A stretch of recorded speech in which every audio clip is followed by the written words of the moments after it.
अस्सलाम वालेकुम एवरीवन। सबसे पहले आप सबका बहुत ज़्यादा वेलकम इस इवेंट के अंदर। अ, ये इवेंट जैसा कि आप सबको पता है एफनियर्स के ऊपर है और हमारे जो गेस्ट स्पीकर हैं वो डॉक्टर हमाद हैं, department of biomedical mechatronics engineering and biomedical engineering से। So without further ado, I would like to kick off the event, and I would like to give invitation to Dr. Hamad to officially kickstart the event.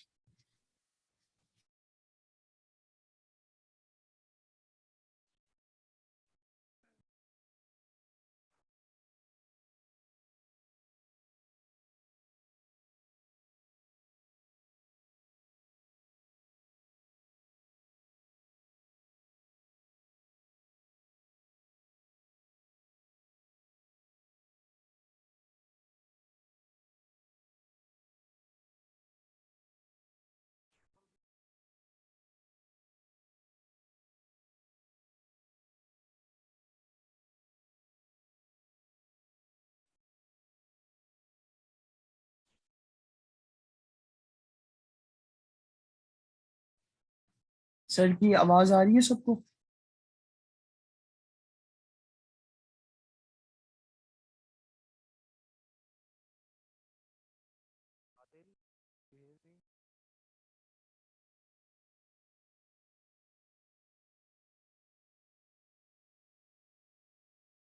ये अब हम class तो नहीं ले रहे वैसे मेरा ख्याल है आप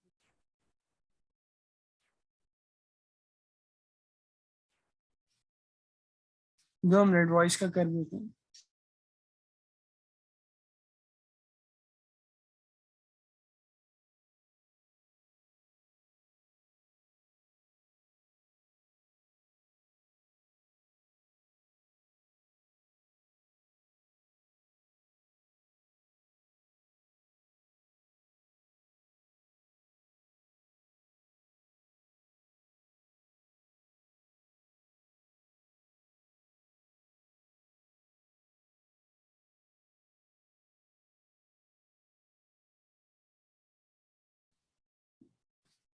सर आपकी वॉइस नहीं आ रही सबको, या अनम्यूट करना है।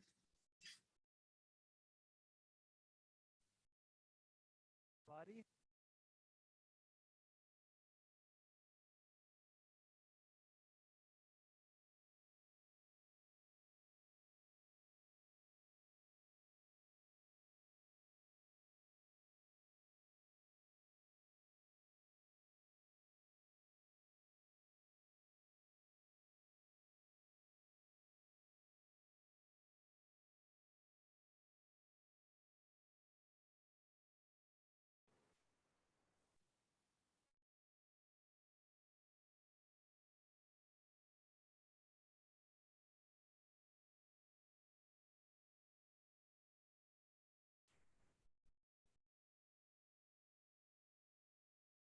अब आ रही है आवाज? Yes sir. चलो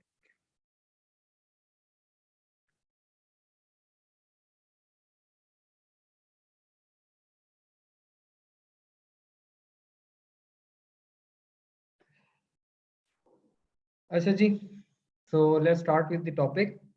So today's our topic is brain computer interface based robotics. Many of you people are have seen the brain controlled robotics in our department, and also in the it's a newly trend and it's a very hot trend in the globe as well. ये recently आपने अभी देखा होगा news में भी कि हमने basically एक टेलीमेट्री के थ्रू सर्जिकल रोबोट को कंट्रोल किया था. So brain computer interface based robotics is basically has many applications in the rehabilitation as well, कि जिसमें हम प्रोस्थेसिस कंट्रोल करते हैं या फिर हम एक्सोस्केलेटन्स कंट्रोल करते हैं. So today we will going to learn and discuss basically कि how we will going to apply these brain computer interface methodology in the robotics and rehabilitation devices. So first of all, brain computer interface. So it is a technology which allows a human to control a computer, peripheral, yeah, or any other electronic devices with thoughts. So actually what happens when we want to move our hand, so what we do is we just think about moving our hand and our hands to be moved or whatever the task we want to is going to be performed. So have you ever thought about this कि how this is going to be happened, कि जब हम कोई robot बनाते हैं या कोई mechanism बनाते हैं तो उसके हमें सारे के सारे कंपोनेंट्स बनाने होते हैं कि हमने पहले बेसिकली उसका डिज़ाइन बनाना है, मैकेनिकल डिज़ाइन बनाना है, मैकेनिज्म डिज़ाइन करना है, फिर इलेक्ट्रॉनिक्स कंट्रोल अप्लाई करना है। तो ये हमारी बॉडी के अंदर बेसिकली किस तरीके से सारे के सारे सिग्नल्स जो हैं वो बेसिकली जनरेट होते हैं और जो एक्चुएशंस हैं वो अप्लाई हो जाते हैं। तो इसके अगर हम थोड़ी सी डिटेल्स में जाएँ तो हमारा ब्रेन बेसिकली थॉटफुल प्रोसेस करता है कि वो डिसीजन मेकिंग करता है कि उसने बेसिकली क्या परफॉर्म करना है। जैसे अगर आपने इमेजरी करनी है या आपने एग्जीक्यूशन करनी है, सपोज करें अगर हम मोटर एग्जीक्यूशन यानी कि जो भी हम अपना हाथ हिलाते हैं या चलते हैं या वॉक करते हैं या रन करते हैं या उठते हैं या बैठते हैं, व्हाटएवर वी डू, जिसमें कोई ना कोई एक्चुएशन इन्वॉल्व होती है तो उसको हम कहते हैं कि this is a motor execution perform task. तो उसमें होता बेसिकली ये है कि जब आप सोचते हैं, आपके न्यूरॉन्स आपस में कम्युनिकेट करते हैं और वो उसको डिसीजन मेकिंग की तरफ लेके जाते हैं कि हमने बेसिकली अब चलना है या हाथ हिलाना है या उंगली हिलानी है, whatever you want to do. तो उसमें जैसे ही आप ये सोचते हैं कि मैंने ये करना है तो आपके ब्रेन सिग्नल्स जनरेट होते हैं जो कि पास ऑन होते हैं towards the your fingers and your hands और योर आर्म्स और your foot by the neuro muscles. तो वो न्यूरो मसल्स जो हैं वो बेसिकली वो सिग्नल्स वो प्रोवाइड करते हैं, वो स्टिमुलाई प्रोवाइड करते हैं टुवर्ड्स द एक्चुएशन एक्चुएटर जो कि हमारे हैंड्स हैं, जो कि हमारे फिंगर्स हैं, जो कि हमारे जॉइंट्स हैं, हमारे लिंक्स हैं। तो जैसे ही वो सिग्नल उन तक पहुंचता है, it's going to be applied. तो दिस इज हाउ कि बेसिकली ये पूरा एक जब हम इसकी एनाटॉमी में जाएंगे या इस एनाटॉमी को रीड करें या तो उसमें पता चलेगा कि स्टेप बाय स्टेप एक सिग्नल जनरेट होता है, step by step filtration apply होती है और वो जो एक रिक्वायर्ड सिग्नल होता है स्पेसिफिक टास्क वो बेसिकली उधर तक डिलीवर हो जाता है। दिस इज हाउ इसी टेक्नोलॉजी को हमने इसी कॉन्सेप्ट को हमने लेके बेसिकली टेक्नोलॉजी उसने अप्लाई किया कि why not we just get a signal directly from the brain और उस सिग्नल को हम प्रोसेस करें, फिल्टर करें, प्रोसेस करें, apply the AI thing and machine learning algorithms और फिर उससे हम एक कोई कमांड डिसीजन मेकिंग के फॉर्म में डिड्यूस करें और उससे हम कोई भी एक्सटर्नल डिवाइस को ऑपरेट करवा सकते हैं। इसमें रिहैबिलिटेशन की तरफ अगर हम जाएं या सिस्टम रोबोटिक्स की तरफ हम जाएं तो we can control a robotic arm, we can control a prosthetic device, we can control an exoskeleton, we can control an assistive robotic thing, or we can definitely we can and we have apply the communication between the ALS या stroke patient के साथ हम communicate कर सकते हैं जो कि ना तो बोल सकता है और ना ही अपना कोई हाथ या पाँव हिला सकता है। तो उसके साथ भी हमने SSVEP की एक मेथोडोलॉजी अप्लाई करके तो हमने उसके साथ भी कम्युनिकेशन करवाई। So this is what a brain computer interface has. So it has a lot of potential in for giving in the humanity कि वो basically human being की safety और उसके को regain the power को के लिए किसी आप directly apply कर सकते हैं। So it does so by using electrodes to detect the electric signal in the brain which are sent to the computer. तो there are many methodologies जिसके थ्रू हम कोई ब्रेन सिग्नल को रिकॉर्ड कर सकते हैं, उसको एनालाइज कर सकते हैं और उसमें से अपनी इंफॉर्मेशन को एक्सट्रैक्ट कर सकते हैं। तो उसमें डिफरेंट रिकॉर्डिंग मेथोडोलॉजीज हैं। इसमें हमारे पास ईएमजीज भी आ जाते हैं, इलेक्ट्रोमायोग्राफी है जिसमें हमारे पास इलेक्ट्रोएन्सेफेलोग्राफी है, फिर हमारे पास फंक्शनल मैग्नेटिक रेजोनेंस इंफेरेंस है, फिर हमारे पास ये सारी चीज़ें मैं नॉन इन्वेसिव बता रहा हूँ जिसके अंदर हमारे पास कोई भी surgery type key thing involve नहीं होती। तो इन्वेसिव में surgery type key thing involve होती है लेकिन नॉन इन्वेसिव में कोई surgery type key thing involve नहीं होती। इसमें हमारे पास फंक्शनल स्पेक्ट्रोस्कोपी है। तो दीज आर डिफरेंट मेथोडोलॉजीज जिसके थ्रू हम बेसिकली ब्रेन सिग्नल को डायरेक्टली रिकॉर्ड कर सकते हैं और जैसे ही हम उसको रिकॉर्ड करेंगे हम उसको डायरेक्टली आगे प्रोसेस करेंगे with due to filtration process और स्मूथिंग प्रोसेस है, फिर उसको हम फीचर्स निकाल के and move on towards the AI. So the computers then translate these electric signals into data, which is used to control a computer or a device linked to it. So this is the complete process. ये आपने यहाँ पे लोगों ने बनाया है लेकिन क्या है क्लोज लूप सिस्टम जो कि हमारा विजुअल फीडबैक हमें आ रहा है।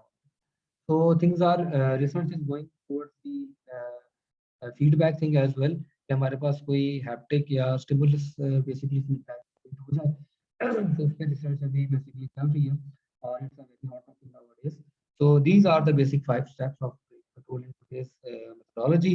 सबसे पहले क्या करेंगे हम basically we get the signal from the brain, then we applied some piece processing जिसमें हम instrumentation noise, logical noise, frequency noise को डिलीट करेंगे, बैंड पास फिल्ट्रेशन अप्लाई करेंगे, या हम उसके अंदर फिर स्मूथिंग फंक्शंस अप्लाई कर सकते हैं, हम चैनल सेक्शन फंक्शंस अप्लाई कर सकते हैं। Then we move on toward the feature extraction, जहाँ पे हम उसमें से कोई इंट्रिंसिक इंडिपेंडेंट इंफॉर्मेशन एक्सट्रैक्ट करेंगे फ्रॉम द सिग्नल, और वो जो आपकी इंट्रिंसिक और डिपेंडेंट फंक्शन जनरेशन होगी आपकी इंफॉर्मेशन की, we will use that for the classification purpose. इसमें मशीन लर्निंग एल्गोरिथम्स अप्लाई करते हैं, डीप लर्निंग एल्गोरिथम्स अप्लाई करते हैं, और उससे then we control the electronics, it could be a robotic hand, it could be a processes, it can be a robotic leg या prosthetic leg as well. So let's go towards the major historical events. So in 1924, Hans Berger, a German neurologist, was the first to record human brain activity by means of EEG. So EEG stands for electrical encephalography. So यानी कि this is one of the modalities of recording brain signals. So this was done in 1924. So in 1970s, research on BCIs begins at University of California. 1978 में basically man blinded इन adulthood के लिए हमने prototype बनाया था। फिर उसके बाद हमने following years of animal experimentation चलती रही, क्योंकि it's a very difficult process to get the approvals to apply the newly technology towards the.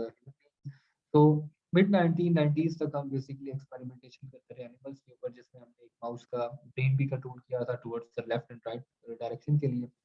2005 में हमने Matthew Nagel was one of the first person to use a BCI to restore functionality lost due to paralysis. 2013 में Duke university ने successfully connected the brains of 2 rats, जो कि मैंने आपको बताया, with electronic interfaces that allowed them to directly share information in the first ever direct brain to brain interface. So this is a brief history, and you can see that with the passage of time, with the enhancement in the technology and with the enhancement in the methodologies, so BCIs जो है basically enhance कर रही है, और it is giving and contributing towards the humanity. So how the brain thinks thoughts into action. So the brain is a full of neurons. You can know that your brain has 10 billion neurons in it. So जब भी आप कोई चीज thought करते हैं, thoughtful process करते हैं, या कोई एक्शन परफॉर्म करते हैं, तो जो minimum communication performs between few neurons, तो जो 2 न्यूरॉन्स के दरमियान आपका कोई भी कम्युनिकेशन होता है, उसकी बेसिस के ऊपर आपके जहन में कोई ना कोई थॉट प्रोड्यूस होगा, कोई ना कोई गुमान प्रोड्यूस होगा, और एनीथिंग। तो जब तक आपके न्यूरॉन्स आपस में कम्युनिकेट नहीं करेंगे, स्टिमुलाई क्रिएट नहीं होगा, तो तब तक हमारा बेसिकली कोई भी एक्शन परफॉर्म नहीं होता। तो your neurons are the key things. So as you think about anything or do anything, are at work. So neurons are at work at every time. Your neurons connect with each other to form a super highway for nerve impulses to travel from neuron to produce thoughts. जैसे कि मैंने भी आपको बताया, तो चाहे hearing है, चाहे speech है, चाहे movement है, it could be anything. तो उसके हर एक के बेसिस के ऊपर बेसिकली न्यूरॉन्स आपस में कम्युनिकेट करते हैं, एक स्टिमुलस क्रिएट करते हैं, एक इंपल्स क्रिएट करते हैं, और उससे हमारा जो है वो थॉटफुल प्रोसेस क्रिएट होता है। So if you have any itch or you reach to scratch it, you receive the stimulus and itch and react in response to the stimulus by scratching. तो ये भी सारा काम जो है आपके न्यूरॉन्स ने किया। So the electrical signal that generated the thought and action travel at a rate of about 250 feet per second or faster. This is the speed of the neurons. So सबसे पहले हम स्टार्ट करते हैं the first process, that is the signal acquisition. Signal acquisition में हमारे पास encephalography है, EEG है, then LFT है, SQ है, then the second step involves signal processing, जिसमें हम autoregressive methods apply करते हैं, wavelets method apply कर सकते हैं, you can apply Fourier transforms, या अगर frequency based noise को करना है, flashing filter apply कर सकते हैं, common spatial filters apply कर सकते हैं, और बहुत सारे, the list is very long. तो इन द फाइनल स्टेप जो है हमारे पास, इसमें हमारे पास क्या है कि वी हैव अफेक्टेड डिवाइसेस, जिसमें हमारे पास रोबोटिक आर्म्स हैं, व्हील चेयर्स हैं, कर्सर्स हैं, स्पेलर्स हैं, और अदर बेसिकली डिफरेंट हैं। तो this is known as the speller thing, like जैसे मैंने आपको बताया था कि जो हमारे पास स्ट्रोक पेशेंट्स होते हैं या लॉक्ड इन सिंड्रोम के पेशेंट्स होते हैं, तो हम उसमें क्या करते हैं कि हम उसमें basically this type of screens हम उनको शो करते हैं, और दोनों स्क्रीन, एक स्क्रीन के ऊपर 2 ऑप्शन होंगे या स्पेलिंग ऑप्शंस होंगे, तो उससे हम बेसिकली उसके साथ कम्युनिकेट कर सकते हैं कि देन यू कैन सी कि वो basically what he is trying to answer here.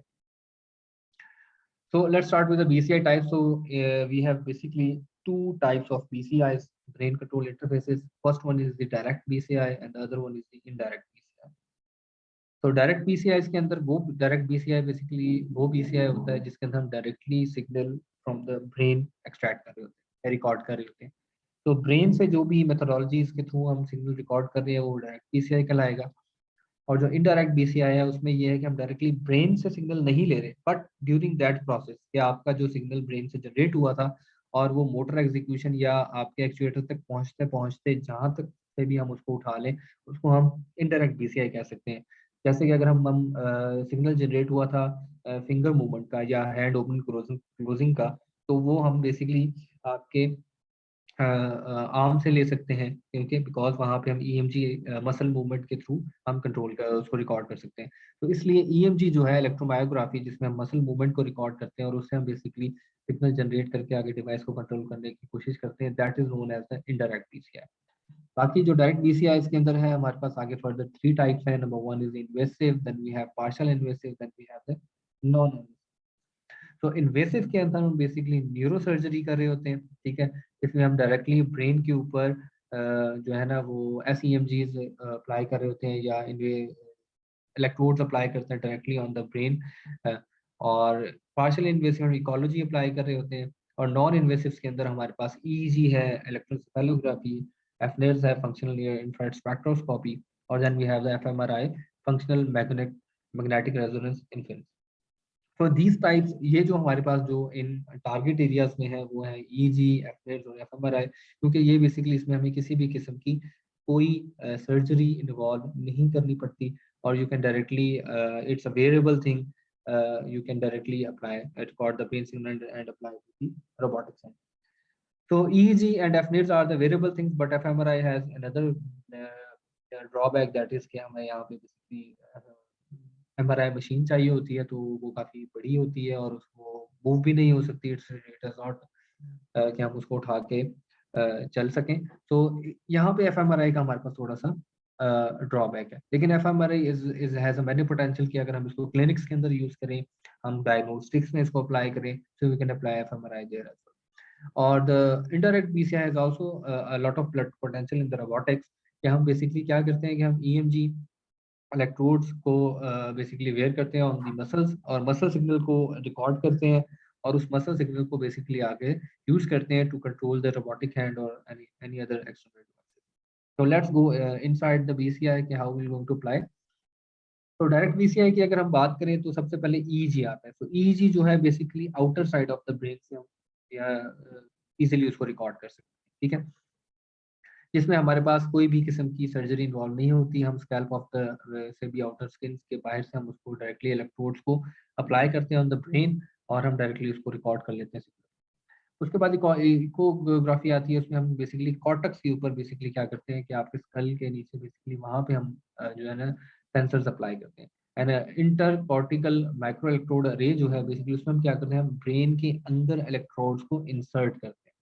तो दीज आर 3 डिफरेंट टाइप्स के। इसमें हमारे पास ये नॉन इन्वेसिव है, ये पार्शियल इन्वेसिव है कि जैसे ही हम डायरेक्टली स्कैल्प या after skull of the brain पे हम डायरेक्टली अप्लाई करें तो एक इकोग्राफी हो जाएगी। और इंटरकॉर्टिकल माइक्रो इलेक्ट्रोड जो है वो हम डायरेक्टली ब्रेन के अंदर इंसर्ट कर रहे होते हैं। तो it involves extensive surgery as well. तो इसमें अगर किसी को कोई भी कोई क्वेश्चन है, कुछ समझ नहीं आती, तो you can ask directly. So, brain-computer interface communicates the brain with external devices. We have developed this concept here. So, BCI systems help its user by proving control of output device independent of its human body peripherals या nervous systems. So, BCI is a thing जिसमें हम directly brain से communicate कर रहे हैं और जो आपका complete nervous system है हम उसको basically bypass कर रहे हैं, हम उसको use ही नहीं कर रहे हैं, हम उसके parallel एक system create करने की कोशिश कर रहे हैं। So, BCI has 5 main steps. Sorry. तो first one is the signal acquisition, कि हमने सबसे पहले ब्रेन सिग्नल को रिकॉर्ड करना है। तो we need to a very suitable and appropriate brain signal recording methodology, जिसमें हमें एक मोडेलिटी चाहिए जो कि एप्रोप्रिएट हो, सूटेबल हो और वो उस कंप्लीट एक्टिविटी को with good strength of the signal record कर सके। Then we have the pre processing step. Pre processing के अंदर हम बेसिकली क्या करते हैं कि हम उस सिग्नल को फिल्टर करते हैं with the other type of noises, जिसमें हमारे पास फिजियोलॉजिकल नॉइजेस हैं, जिसमें हमारे पास इंस्ट्रूमेंटेशनल नॉइजेस हैं, मोशन आर्टिफैक्ट्स हैं, ठीक है, और फ्रीक्वेंसी नॉइजेस हैं। तो उसको हम बेसिकली डिलीट करने की कोशिश करते हैं और फिर हम सिग्नल को स्मूथिंग एल्गोरिथम अप्लाई करते हैं जिसे हम उसको स्मूथ करने के प्लान करते हैं। Then we have the feature extraction here.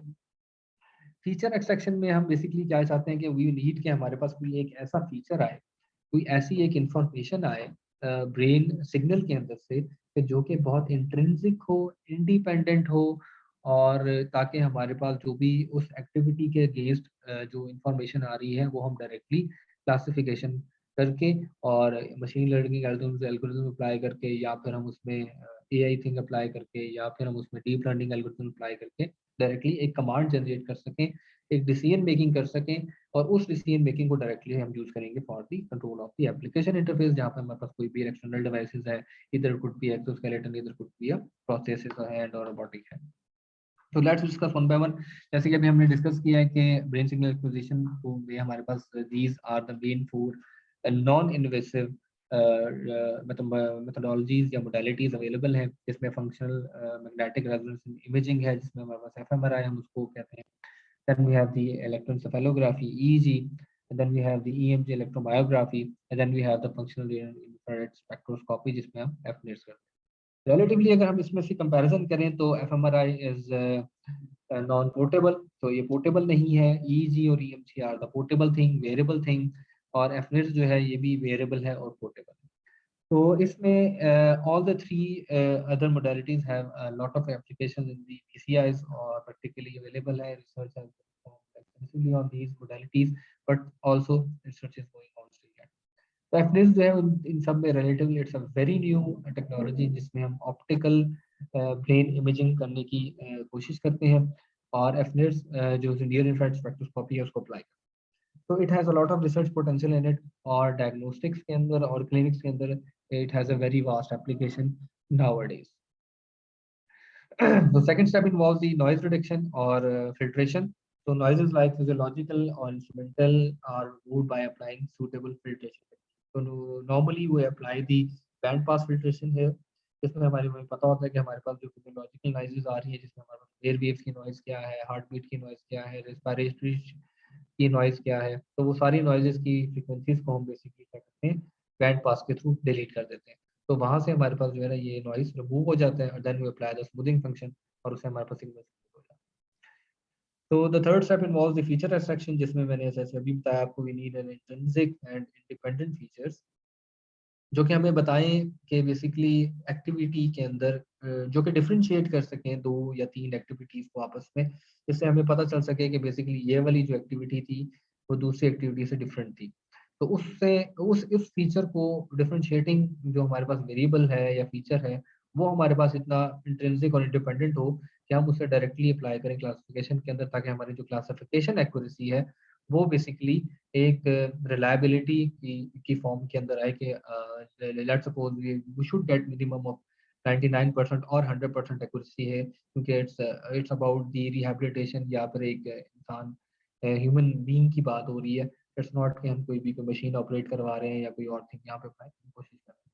तो mainly what we do here is कि हम स्टैटिस्टिकल फीचर्स को यूज करते हैं for the as feature resection या फीचर्स के लिए, जिसमें हमारे पास स्टैटिस्टिकल मीन है, स्टैटिस्टिकल स्लोप है, स्टैटिस्टिकल मीन है, मीन में बता दिया, स्टैंडर्ड डेविएशन है, वेरिएंस है, कर्टोसिस है, ठीक है, तो स्क्यूनेस है। तो ये जो हमारे पास सारी इंफॉर्मेशन है, these are the statistical features. तो ये हमें बेसिकली डेटा की इंफॉर्मेशन दे रहे होते हैं कि डेटा बेसिकली किस टाइप का, डेटा डिस्ट्रीब्यूशन किस टाइप की आ रही है।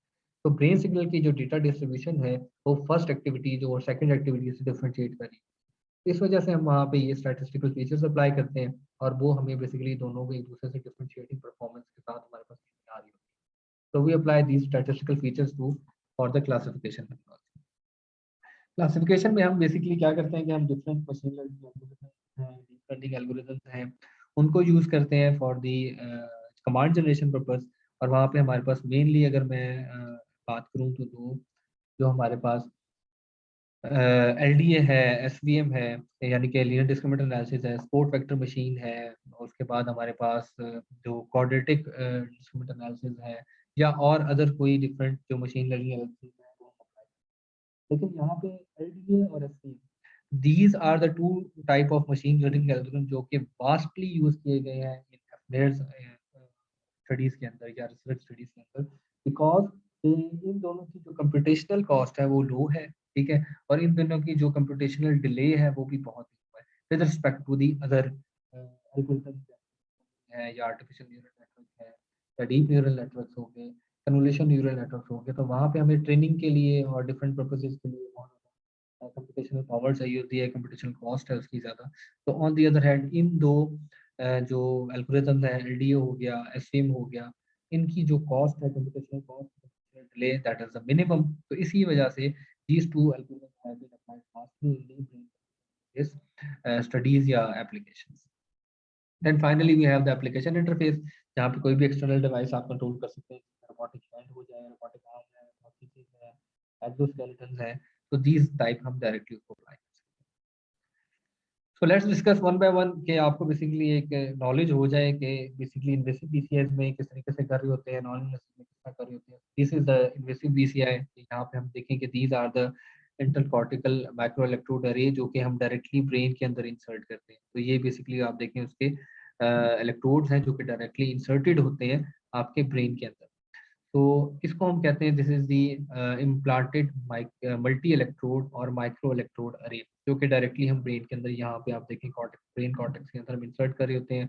इसमें एक सर्जरी इन्वॉल्व की जाती है, ब्रेन सर्जरी होती है, और इट टेक टाइम, और उसको हम इंसर्ट करते हैं और वहाँ से फिर हम एक वायर बेसिकली जो है वो हमारे पास आपके ब्रेन में से बाहर आ रही होती है, और वो उस वायर के अंदर हमारे पास सारा का सारा इलेक्ट्रोड सिग्नल होता है, यानी कि ब्रेन सिग्नल होता है। उस ब्रेन सिग्नल को हम डायरेक्टली यूज कर सकते हैं for the processing and other things. So this is the fibre coupler, और यहाँ पे कैनोला लगा हुआ है, और ये हेडसेट हमने डायरेक्टली ब्रेन के अंदर कंट्रोल किया हुआ है। So this has been applied to a monkey, ठीक है, ये कोई इंसान नहीं है, आप समझेंगे कोई इंसान है, दिस इज अ मंकी और a rat. So surgery is required for implantation of these arrays, but signal strength and quality is very high, ठीक है। With respect to non-invasive modalities, जो आपकी इन्वेसिव की है वो सिग्नल स्ट्रेंथ जो है वो बहुत हाई होती है, और it has a very great accuracy and signal.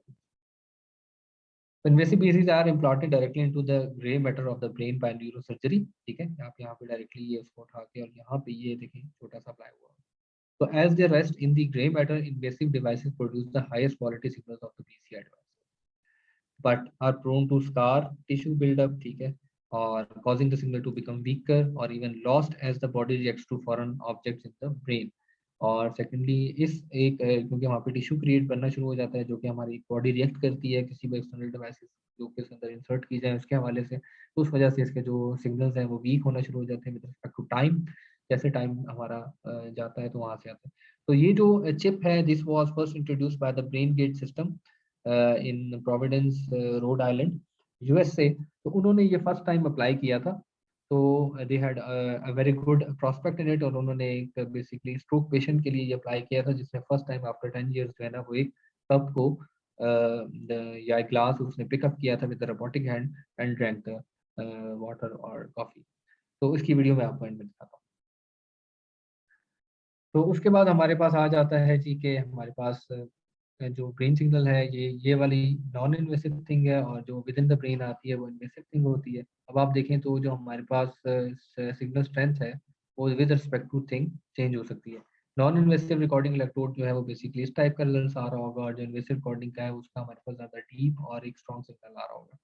तो जैसे ही हम उसको डिजिटाइज करेंगे, सिग्नल प्रोसेस करेंगे, उसके बाद हम डायरेक्टली उसको ब्रेन विजुअल फीडबैक या ऑडिटरी फीडबैक से हमें उसके फीडबैक मिल रहा होता है, एंड वी अप्लाई दैट। तो this is the video, I think हाँ मैं इसी वीडियो की आपसे बात कर रहा था।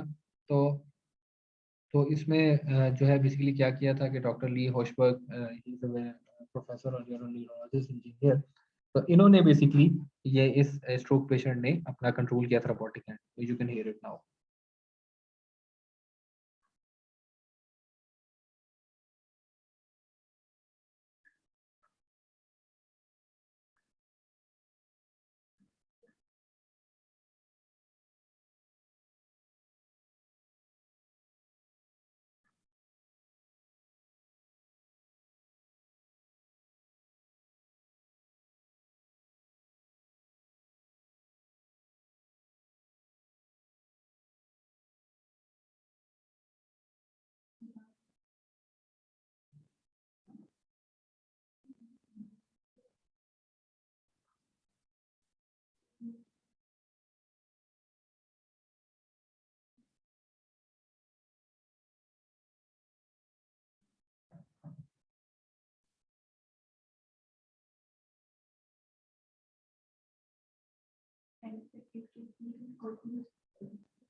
ओके जी, so this was the first time कि हमें उस जो जो हमारे पेशेंट थी उन्होंने बेसिकली 15 इयर्स के अंदर कोई भी चीज़ पिकअप की हो या उन्होंने कोई डायरेक्टली कोई सी चीज़ को डायरेक्टली कंट्रोल किया हो बाय मतलब उसको ये एक फील आया कि बेसिकली उसके अंदर रिस्टोरेशन हो रही है, जो कि वो पिछले 15 साल से हिल भी नहीं पा रही थी, कुछ उठा नहीं रही थी। This is a very big breakthrough कि हम किसी भी पेशेंट को या कोई भी ऐसी चीज़ जिसकी मतलब रिस्टोरेशन कर सकें, रिहैबिलिटेशन कर सकें, तो वो एक पावर को रीगेन करे। तो this is a very breakthrough जो कि बीसीआई ने यहाँ पे बनाई। तो next thing is the semi invasive BCIs. So जैसे कि मैंने बताया कि सेमी इन्वेसिव के अंदर हमारे पास एक माइनर सर्जरी इन्वॉल्व होती है। तो माइनर सर्जरी बेसिकली क्या आती है, हम डायरेक्टली ब्रेन के अंदर तो कोई चीज़ इंसर्ट नहीं करते, but we have a minor surgery के ब्रेन के स्कैल्प के ऊपर या स्कल के ऊपर कोई चीज़ अप्लाई करते हैं। ठीक है, तो it is another brain signal reading process which is applied to the inside the skull but outside the gray matter. Grey matter के से हम इंसर्ट नहीं कर रहे, जैसे कि इन्वेसिव के अंदर हम करते हैं कि इलेक्ट्रोड को ग्रे मैटर के अंदर इंसर्ट करते हैं, लेकिन इलेक्ट्रोकॉर्टिकोग्राफी के अंदर हम ये काम नहीं करते। तो it is a partially invasive BCI.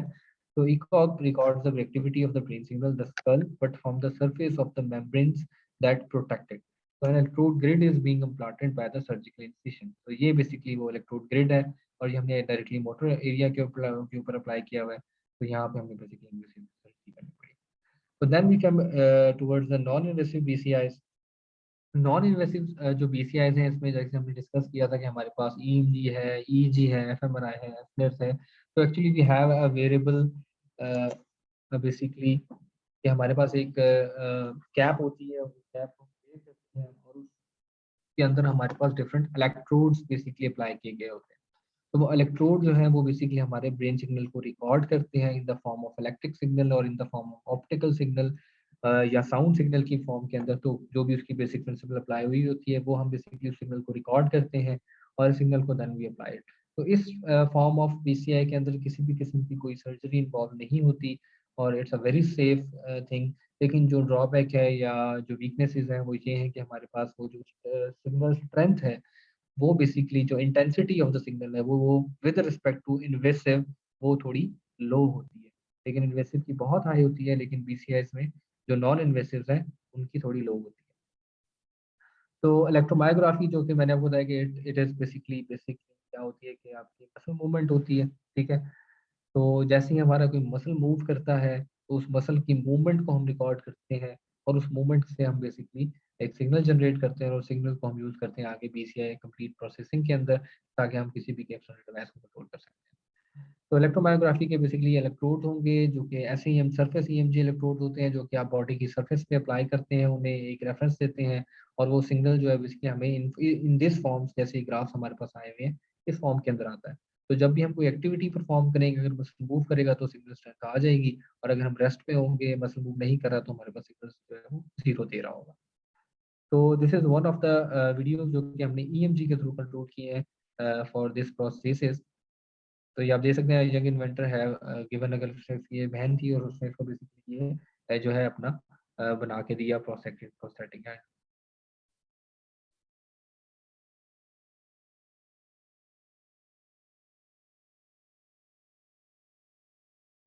और ये जो बेसिकली जो हमने बनाया था, इसमें ये जो प्रोस्थेटिक हैंड बना है ये डायरेक्टली ईएमजी से कंट्रोल कर रहा है। ये वो 2 या 3 ईएमजी से जो बेसिकली आपके इलेक्ट्रोड्स हैं वो अप्लाई करता है टुवर्ड्स आर्म, और उससे जो है वो बेसिकली उसकी डेटा को रिकॉर्ड करता है, और आगे वो जो है वो फॉर्म प्री प्रोसेसिंग के बाद, फीचर एक्सट्रैक्शन के बाद जो मूवमेंट ऑफ द हैंड है वो इसको कंट्रोल करने की कोशिश कर रहा है।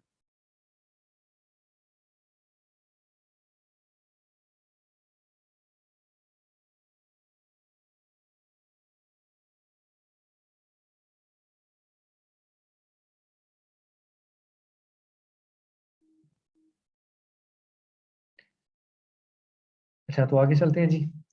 Then we have the electroencephalography. Electroencephalography क्या करता है कि ये बेसिकली ब्रेन के जितने भी एक्टिविटी है उसको एज इलेक्ट्रिकल सिग्नल रिकॉर्ड करने की कोशिश करता है, और ये हम डायरेक्टली एक ईईजी कैप के थ्रू ब्रेन पे अप्लाई करते हैं, और फिर उसको हम कहते हैं कि एक्टिविटी के जो भी एक्टिविटी वर्क परफॉर्म करना चाह रहे हैं, इमेजिनेशन या मेंटल अरिथमेटिक है, या फिर वो कोई मोटर इमेजरी परफॉर्म करना चाह रहा है, या कोई हैंड मूवमेंट है या आई मूवमेंट है, इट कुड बी एनीथिंग। तो वो उस एक्टिविटी को हम रिकॉर्ड करते हैं ब्रेन सिग्नल से, और वो जो ब्रेन सिग्नल आ रहा है फर्स्ट एम्पलीफायर उधर अप्लाई किया गया, फर्स्ट वो अप्लाई एम्पलीफाई होगा, then it comes towards us, और वहाँ पे हम कंप्यूटर में इसको प्रोसेस करेंगे जो कि वो हमारे प्री प्रोसेसिंग स्टेप्स हैं, और उससे हम अप्लाई करने के बाद डायरेक्टली आपको जो डिवाइस है उसमें हम अप्लाई करेंगे। तो इलेक्ट्रिकल जो इंसेफेलोग्राफी का सिग्नल आता है, इसके अंदर बेसिकली 5 डिफरेंट हमारे पास सिग्नल्स होते हैं। तो first one is the gamma function. तो गैमा फंक्शन जो है वो 35 हर्ट्ज के ऊपर आ रहा होता है। तो जब भी गैमा फंक्शन आ गया, तो अगर आपने कोई कंसंट्रेशन एक्टिविटी परफॉर्म की है इसमें हमारे पास, या कोई कंसंट्रेशन आप बहुत ज़्यादा दे रहे हैं, तो हमेशा गैमा जो है वो वैल्यू हाई दे रहा होगा, ठीक है। तो gamma represent the problem solving thing, represent the concentration thing. तो अगर गैमा वैल्यू ज़्यादा आ रही है सिग्नल की, तो दैट मीन्स कि हमारे पास जो है ना वो कंसंट्रेशन थी या फिर प्रॉब्लम सॉल्विंग थी। तो बीटा भी एक इसका सिग्नल है जो कि 12 टू 35 हर्ट्ज के की फ्रीक्वेंसी पे आ रहा होता है। तो वो अगर आ रहा है और उसकी स्ट्रेंथ ज़्यादा है, तो दैट मीन्स के एंग्जाइटी है, एक्टिव एक्सटर्नल अटेंशन है, ठीक है, बिजी था बंदा, माइंड थोड़ा सा एक्टिव भी है और बिजी भी है, तो ये बीटा पे रिप्रेजेंट करता है। इसी तरह जो अल्फा है वो 8 टू 12 हर्ट्ज की फॉर्म में आएगा। इसका मतलब है कि जो रिफ्लेक्टिव सिनेरियोज हैं, रेस्टफुल में है, बंदा रिलैक्स है, पैसिव अटेंशन ले रहा है, तो ये टाइप की जो एक्टिविटी होगी वो इस अल्फा की डोमिनेंस होगी। और उसके बाद वी हैव द थीटा, और थीटा 4 टू 8 हर्ट्ज के ऊपर आ रहा होता है। तो इसका मतलब होता है कि अगर ये इसकी स्ट्रेंथ ज़्यादा है, तो दैट मीन्स के बंदा जो डीपली रिलैक्स्ड है, यानी कि ड्राउजीनेस की तरफ जा रहा है, ये स्लीपी स्लीपी, तो वो वहाँ पे या स्लीपिंग में जाना चाह रहा है या सो रहा है, तो उसमें हमारे पास ये स्ट्रेंथ आएगी। और अगर डेल्टा की स्ट्रेंथ आ रही है, तो दैट मीन्स के 0.5 टू 4 हर्ट्ज इसकी फ्रिक्वेंसी है, तो इसका मतलब है कि बंदा सोया हुआ है, या वो ड्रीमिंग में है, या वो ख्वाब देख रहा है। तो दीज द 5 जो बेसिकली हमारे पास सिग्नल्स हैं, वो हम किसी भी एक ईईजी सिग्नल से ड्रॉ कर सकते हैं बेस्ड ऑन दीज फ्रीक्वेंसीज। कि हम जैसे ही उसको इन फ्रीक्वेंसीज पे डिवाइड करेंगे, स्पेक्ट्रम की एनालिसिस करेंगे, तो हमारे पास ये 5 चीज़ें आ जाएंगी, और इन 5 चीज़ों को यूज़ करके हम ये भी डिसाइड कर सकते हैं कि जो हमारा ब्रेन था वो किस फॉर्म में, किस एक्टिविटी में इन्वॉल्व था। क्या वो प्रॉब्लम सॉल्विंग कर रहा था, इधर इट वाज एक्टिव, बिजी था, रिलैक्स था, या ड्राउजीनेस में था, या फिर वो ड्रीमिंग में था। तो this is what EEG gives us, और ईईजी को हम फिर आगे कंप्लीट प्री प्रोसेसिंग करने के बाद यूज कर रहे होते हैं for the external device. Then afterwards we have the functional magnetic resonance imaging fMRI. तो ये basically it's completely MRI thing कि आप जैसे हमारे पास MRI machines available हैं clinic या हॉस्पिटल्स के अंदर, तो उन्हीं को हम बेसिकली फंक्शनल मॉनिटरिंग करते हैं उस सिग्नल की, तो उससे हमें ये एफएमआरआई बेसिकली बन जाता है कि involve exposing the brain to a multi magnetic field, hydrogen protons respond by the emitting electromagnetic signal. तो हम बेसिकली क्या करेंगे, मैग्नेटिक इमेजिंग करेंगे किसी भी ब्रेन की, तो वो इस फॉर्म के अंदर आ जाएगी हमारे पास कि आपके ब्रेन का कौन सा एरिया था जिसमें हमारे पास ये एक्टिविटी आ रही थी। ये red means activity and yellow means an extensive activity. तो आप देख रहे हैं कि ये जो भी हमारे पास एक इमेज है, इसके अंदर एफएमआरआई परफॉर्म की गई है विद द टाइम। तो 105 पे ये था, 106, 107 एंड अप टू 113। इसमें आप देखें तो एक्टिविटी बेसिकली थोड़ी थोड़ी इनहेंस करती जा रही है विद रिस्पेक्ट टू टाइम। तो बंदा जो है बेसिकली किसी कोई एक्टिविटी परफॉर्म कर रहा था या कोई थॉटफुल प्रोसेस के अंदर था, जिसको बेसिकली आपके एफएमआरआई ने रिकॉर्ड कर लिया।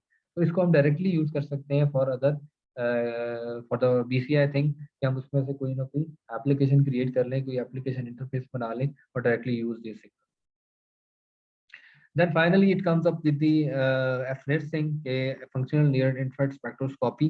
तो ये जो है बेसिकली बाकियों से बहुत डिफरेंट है। इसमें हम बेसिकली ऑप्टिकल सिग्नल यूज कर रहे होते हैं for the brain imaging thing. तो यहाँ पे हम क्या करते हैं कि वी हैव इलेक्ट्रोड्स हेयर, और इसमें हमारे पास एमिटर्स होंगे और डिटेक्टर्स होंगे। क्योंकि ये ऑप्टिकल इमेजिंग है, तो यहाँ पे हम जो हमारा एमिटर है वो बेसिकली ऑप्टिकल इंटेंसिटी यानी कि लाइट जो है वो बेसिकली थ्रो करेगा टुवर्ड्स द ब्रेन, और ब्रेन में से वो जो है आपकी लाइट जाके या रिफ्रैक्ट होगी या मूव करेगी with respect to the direction, और वो फिर रिवर्स रिफ्लेक्ट होते होते वापस दोबारा ब्रेन सरफेस की तरफ आएगी, और वहाँ पे हमारे पास जो है बेसिकली डिटेक्टर अप्लाई हुए होंगे, और डिटेक्टर जो है वो सिग्नल को दोबारा रिकॉर्ड कर लेंगे। तो अब जो इंटेंसिटी हमने थ्रो की थी और जो ऑप्टिकल इंटेंसिटी हमने रिकॉर्ड की है, उसमें एक डिफरेंस क्रिएट हो गया है। वो डिफरेंस क्यों क्रिएट हुआ है? वो डिफरेंस इसलिए क्रिएट हुआ है कि यहाँ पे हमारे पास ऑक्सीडेशन हो गई है, ये हीमोग्लोबिन ऑफ द ब्लड यहाँ पे ब्रेन हमारे यहाँ पे चेंज हो गया है। क्योंकि जितनी ज्यादा एक्टिविटी होगी उतना ज्यादा हीमोग्लोबिन हमारे पास चेंज इन कंसंट्रेशन आ रहा होगा। उस चेंज इन कंसंट्रेशन को हम कंटिन्यूस वेव के फॉर्म में लेकर तो आगे अप्लाई करते हैं कि जितनी ज्यादा हमारे पास ऑप्टिकल इंटेंसिटी अब्जॉर्ब हो गई है, इसका मतलब ये है कि उतनी ज्यादा वहाँ पे ब्रेन एक्टिविटी थी, और उस ब्रेन एक्टिविटी को हम बेसिकली आके यूज करते हैं फॉर फर्दर रोबोटिक्स या न्यूरो रोबोटिक्स या डायग्नोस्टिक्स। तो ये जो है basically functional near infrared spectroscopy कहलाती है। और यहाँ पे हमारे पास जो रेंज है वो इंफ्रारेड लाइट की क्या होगी, 1000 नैनोमीटर होगी। तो ये नॉर्मली हम 765 और 850 की दो वेवलेट को जो है वो बेसिकली वो करते हैं, और उससे हम ऑक्सीजनेशन और D oxygenation of the haemoglobin record कर लेते हैं। और उस चेंज इन दी जो ब्लड ऑक्सीजनेशन है, कॉर्टिकल ब्लड ऑक्सीजन में जो चेंज आ रहा है, उसको हम कहते हैं कि this is the has been done because of the brain activity, because of the neuronal signal, जो कि न्यूरॉन ने आपस में कम्युनिकेट किया, तो वहाँ पे उसने ज्यादा ऑक्सीजन यूज किया और उससे ब्लड ऑक्सीजन चेंज हो गया, और उस वजह से हमारी लाइट भी अब्जॉर्ब होगी। तो उस वजह से हम उसको कहते हैं कि जिसे हम यूज करते हैं फॉर दी बीसीआई। तो ये जो है बेसिकली रिलेटिवली बहुत न्यू टेक्निक है, और ये first it was used in the 2007, और उसके बाद से इसके ऊपर बेसिकली आगे intensive research is going on, और उससे हमें पता चलेगा कि आगे हम चलते हैं तो हमें पता चलेगा कि हम बेसिकली कितना इसको यूज कर चुके हैं। तो दिस इज द थिंग कि हमने यहाँ पे लगाया है मीटर, और यहाँ से हमारे पास लाइट बेसिकली हमने थ्रू की in the brain, IRI infrared light, और वो बेसिकली हुई स्कैटर। तो जैसे जैसे वो स्कैटर की हुई, वो ब्रेन जो आपका ग्रे मैटर है उसके अंदर जाएगी, और फिर से वो रिफ्लेक्ट बैक होके वापस आएगी। तो हम ये कहते हैं कि generally two detectors have 3 to 5 centimetre distance. ये जो एमिटर है और आगे डिटेक्टर के दरमियान जो डिस्टेंस है वो 3 to 5 सेंटीमीटर का हो, और डेप्थ ऑफ द स्कैल्प जो वो बेसिकली ले रहा है, यानी कि जो हमारी लाइट थ्रू हुई थी डीप इनटू द ब्रेन, वो 2 to 2.5 सेंटीमीटर जो तक जो है ना बेसिकली वो जाती है, और उससे वो रिफ्लेक्ट बैक होके आ जाती है। तो ये हमारी सारी बीसीआई की एप्लीकेशंस हैं जो कि हम यूज कर बीसीआई अप्लाई करते हैं in the form of interacting with virtual reality environment हो, या फिर कोई कंट्रोलिंग अ मैकेट्रॉनिक डिवाइस हो, या गेमिंग में हो, या हम प्रोसेसेस में कर रहे हो, या हम स्पेलिंग की वजह से बेसिकली कर रहे हो, लॉग्ड इन सिंड्रोम पेशेंट हो, या एनी अदर थिंग, कोई भी ऐसी एप्लीकेशन जो कि positively contributed toward the human mankind हो, तो हम अप्लाई कर सकते हैं यूजिंग बीसीआई। तो लेट्स डिस्कस द एप्लीकेशंस, और उसके बाद हम कुछ वीडियोस देखेंगे, then we again move on toward the FNIRS thing, क्योंकि that is the today's topic है हम बेसिकली affairs को किस तरीके से आगे फॉरवर्डिंग लेके चल सकते हैं। तो पहले हम ये एप्लीकेशन देख लें, फिर वी हैव सम प्रोजेक्ट्स उसको देख लें, देन फिर हम करते हैं डिटेल। तो एप्लीकेशन जो है वो बेसिकली बीसीएस की क्या है कि provide disable people with communication, environment control दे सकता है और मूवमेंट रिस्टोरेशन प्रोवाइड कर सकता है in the form of processes, in the form of robotic hand, in the form of robotic arm. Enhanced control of the devices such as wheelchairs, vehicles, or assistant robots for people with disabilities. Provide additional channel of control in the computer games. Monitor attention in long distance drivers or aircraft pilots या send out alert and warning for aircraft pilots जिसमें हमने drowsiness detection की, जिससे हमने pilot की या driver की fatigue detection कर सकते हैं ताकि हमारे जो रोड एक्सीडेंट्स हैं या हमारे एयर फ्लाइट्स एक्सीडेंट्स हैं हम उसको रिड्यूस कर सकें। डेवलप इंटेलिजेंट रिलैक्सेशन डिवाइसेस, ठीक है, हम स्टिमुलस क्रिएट कर सकते हैं और वो जो स्टिमुलस है based on the BCI basically work करेगा और वो रिहैबिलिटेशन में या थेरेप्यूटिक डिवाइसेस में हम डायरेक्टली अप्लाई कर सकते हैं। Control robots that function in dangerous या इन हॉस्पिटल सिचुएशंस के अंदर जाके कंट्रोल कर सकते हैं, जैसे कि कोई अंडर वाटर है या एक्सट्रीम हीट और कोल्ड सिनेरियोज है, वहाँ पे हम डायरेक्टली अपनी ब्रेन से कोई भी रोबोटिक थिंग कंट्रोल कर सकते हैं और डायरेक्टली अप्लाई किया जा सकता है। थेरेप्यूटिक जो मेथड्स के अंदर अप्लाई कर सकते हैं बीसीआई को to enhance the benefits of the certain therapy. Develop passive devices, develop passive devices for monitoring functions such as monitoring long term drug effects हो गए, evaluating psychological states हो गई, तो ये भी हम BCIS के थ्रू कर सकते हैं। Monitor stages of sleep, bionic cybernetics, memory upload, download, dream capture या brain as a computer हम directly apply कर सकते हैं। और इवन कि हम जो है बेसिकली क्या कर सकते हैं कि जो lie detection machines हैं उसमें भी BCI अप्लाई कर सकते हैं to detect the lie. So these have so BCI has a lot of potential and applications जो कि हमने अभी डिस्कस भी की हैं और हमने इसको देखा भी है। तो now move on towards the projects जो कि हमने यहाँ पे न्यूरो रोबोटिक्स रिसर्च ग्रुप के अंडर डिपार्टमेंट ऑफ मैकाट्रॉनिक्स में बनाए। तो these are not the complete project जो कि हम बीसीआईएस के कर चुके हैं, but these are the some highlights of those projects जो कि अवेलेबल थे और वो मैंने आपको यहाँ पे प्रेजेंटेशन में शो कर दिए, but there are many other projects जो कि मेरे पास उनकी वीडियोस अवेलेबल नहीं थी तो वो मैंने बेसिकली इसमें डाल दिया। So let's discuss one by one.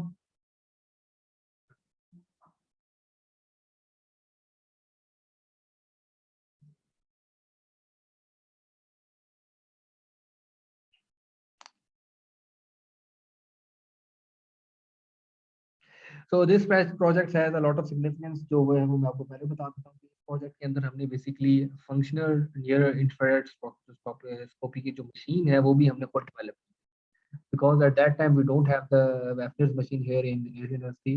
और अभी हमारे पास एफनेस की एक मशीन हमने रिसेंटली जो है इन जनवरी प्रोक्योर की है। This is the first ever fNIRS machine in Pakistan. इसके अलावा आपको एफनेस की मशीन पाकिस्तान में भी कहीं नहीं मिलेगी। This is the only machine we have right now here. लेकिन एट दैट टाइम in 2018 और 2017 this project was get completed, तो उस टाइम हमारे पास एफनेस की कोई मशीन अवेलेबल नहीं थी इन पाकिस्तान। तो व्हाट वी डिड कि हमने खुद ही बेसिकली एफनेस मशीन एक छोटी सी प्रीफ्रंटल टास्क के लिए क्रिएट की, उसको डेवलप किया और उससे फिर हमने आगे रोबोटिक हैंड कंट्रोल की। Now you can see the video.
So this is the basically हमने यहाँ पे hand opening and closing control करने की कोशिश की थी अपने process using the FNIRS device के ऊपर develop किया था. This was a very good project. So now moving toward the second project. अब इस project के अंदर हम basically क्या करें, brain control home automation है. So what we are trying to do is we are controlling these two lights as a devices कि हम इसके आगे कुछ भी लगा सकते हैं. We can apply a fan or apply a tube light और light है, और ये हम basically EEG के through control करने की कोशिश करें electroencephalography के. तो this is was our student. तो इन्होंने ये सारा मेथड अप्लाई किया था और ही इज द वन. और अब इन्होंने क्या किया कि इन्होंने एक ईईजी का हेडसेट जो है वो बेसिकली वेयर किया हुआ है, और वो सारा का सारा जो प्रोसेस है, जो ब्रेन सिग्नल है, वो लैपटॉप पे जा रहा है. लैपटॉप उस कंप्लीट सिग्नल को प्रोसेस करता है, और लैपटॉप के बाद वो basically directly using the Arduino वो बेसिकली लाइट्स को ऑन एंड ऑफ करवा रहे हैं using his own brain signal. इसमें कोई बटन इन्वॉल्व नहीं है इसमें, और कोई anything is not involve. It is directly control from the brain.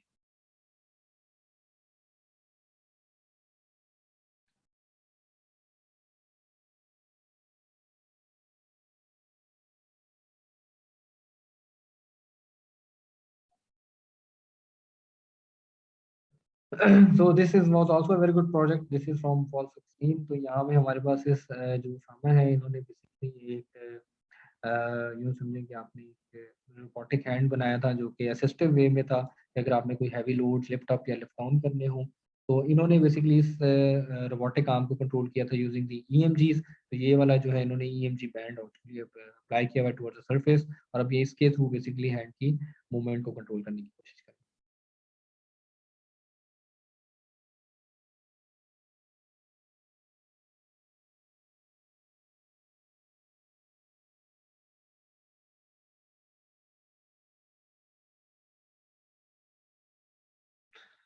अब आपने देखा कि जो पहला प्रोजेक्ट था वो हमने फ्लेयर्स से अप्लाई किया था. सेकंड में हमने ईजी अप्लाई किया था, और then we apply the EMGs here. So we have another project जो भी I think it's from the EMG.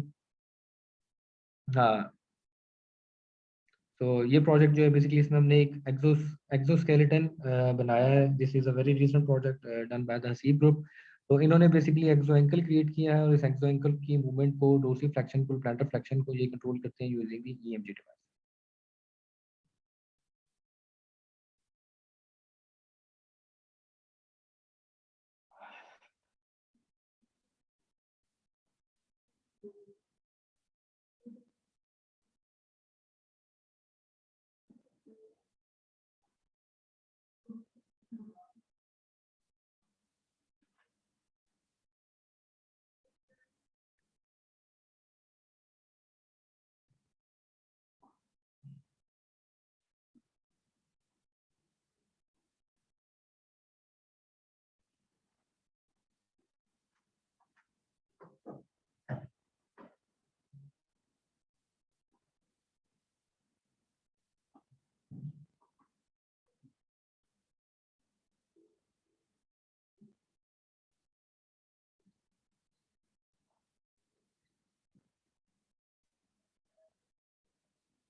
So very well explained by the Haseeb. The project basically they are using the two different activities, plantar flexion and dorsiflexion. So this was their project. They have to create an exoskeleton for the ankle movement. So for the assistive or elderly people कि अगर किसी को किसी ankle injury है या कोई उसका जो है अपना टिश्यू है वो डैमेज हो गया है जैसे कि हमारे एथलीट्स के हो जाते हैं अक्सर तो we have applied this thing कि हम वो बेसिकली इसको वेयर अपॉन कर लें उसके रिलैक्स्ड मूवमेंट और इसको वो पहन के बेसिकली कहीं भी आ जा सकते हैं तो हियर इट इज कि अगेन हमने ईएमजी भी इनडायरेक्ट बीसीआई को यहाँ पे अप्लाई किया और control the dorsi and plantar flexion so अभी तक के लिए अगर किसी को कोई क्वेश्चन है तो you can ask me because अभी तक हमने सिर्फ और सिर्फ इंट्रोडक्शन टू सीआई किया है with their modalities and categories अब जो फर्दर हम जाएंगे that is the fNIRS based BCIs की तरफ डिटेल में देखेंगे कि how we process the signal how we record the signal experiment कैसे डिजाइन करते हैं और जो मैथमेटिक्स और जो एनालिटिक्स इन्वॉल्व है वो कौन कौन सी है आगे तो अभी तक के लिए अगर किसी को कोई क्वेश्चन है तो you can ask me right now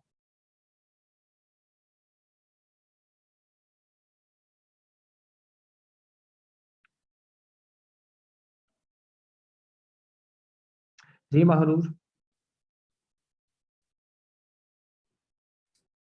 Mahnoor आप unmute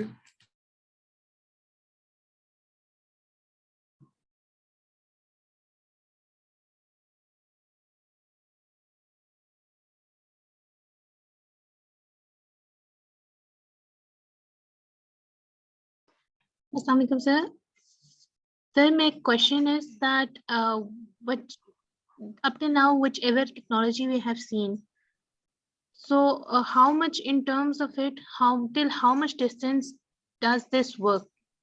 This brain technology can we use it for longer distances?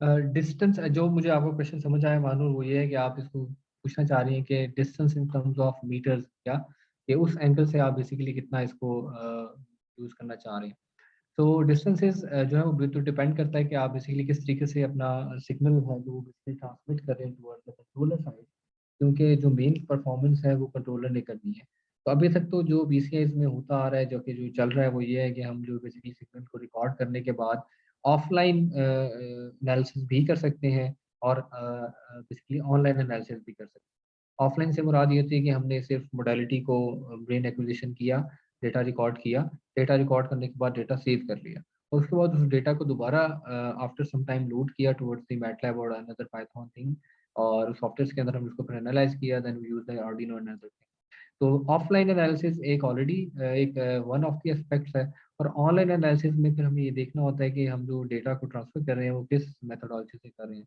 Wifi wireless technology use कर रहे हैं या जैसे अपनेट्स की जो मशीन अभी हमने प्रिपेयर की है दिस इज वायरलेस तो उसमें हमें कोई भी बेसिकली वायर की जरूरत नहीं है हम डायरेक्टली वायरलेसली जो है वो डेटा ट्रांसमिट कर सकते हैं टुवर्ड्स दी लैपटॉप थिंग और जो भी हमारा आगे कंट्रोलर अप्लाई हुआ है इसी तरीके से अगर हम डायरेक्टली कंप्यूटर के थ्रू कनेक्टेड हैं और किसी और एरिया के अंदर भी यूजिंग द इंटरनेट कंट्रोल करना चाहते हैं तो we can do that as well तो इट डिपेंड्स कि हम बेसिकली किस एप्लीकेशन की तरफ जा रहे हैं और किस मोडालिटी के थ्रू जा रहे हैं ईएमजी के इलेक्ट्रोड जो हैं वो डायरेक्टली आपकी सरफेस ऑफ द ईएमजी पे अप्लाई हुए होते हैं तो वहाँ से फिर हमें ये है कि उसको अगर हमने वायरलेसली डेटा ट्रांसमिट करना है तो we can do that as well जैसे उसके साथ कोई कंट्रोलर लगाएं और ईएसपी लगा लें और सेकंड फॉर्म के अंदर भी ईएसपी वाईफाई के थ्रू उसको रिकॉर्ड कर लें या रिसीव कर लें तो इट कुड बी डन लेकिन ये है कि वी नीड फॉर एवरीथिंग अगर हम इनलाइन सॉरी ऑनलाइन अगर हम जाना चाह रहे हैं जैसे कि अभी ये जो जितने मैंने आपको प्रोडक्ट्स दिखाए हैं ये सारे ऑनलाइन ही थे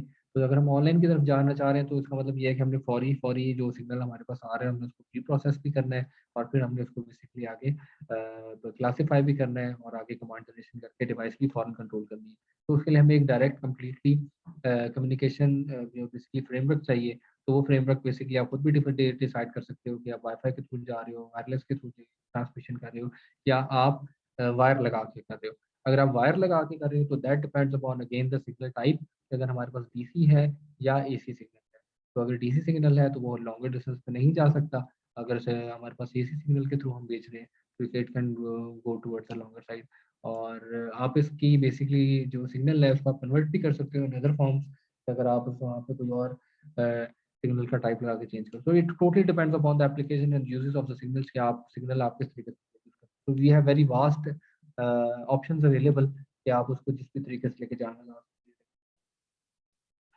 तो Hamza Khan has a question. जी Hamza.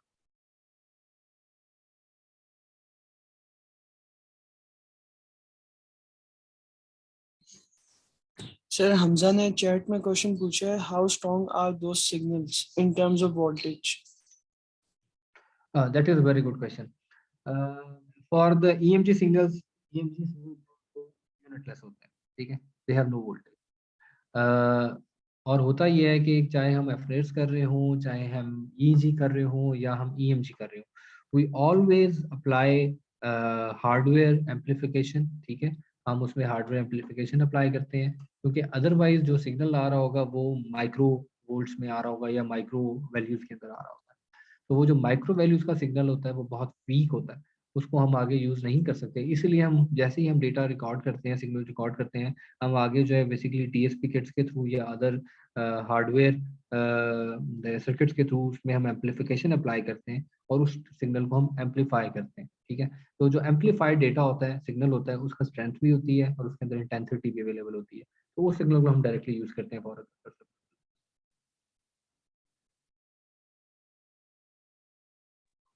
So do we have any other question or we can move on towards the second part of it? Sir last question है, he is asking are those voltage electrostatic और induced?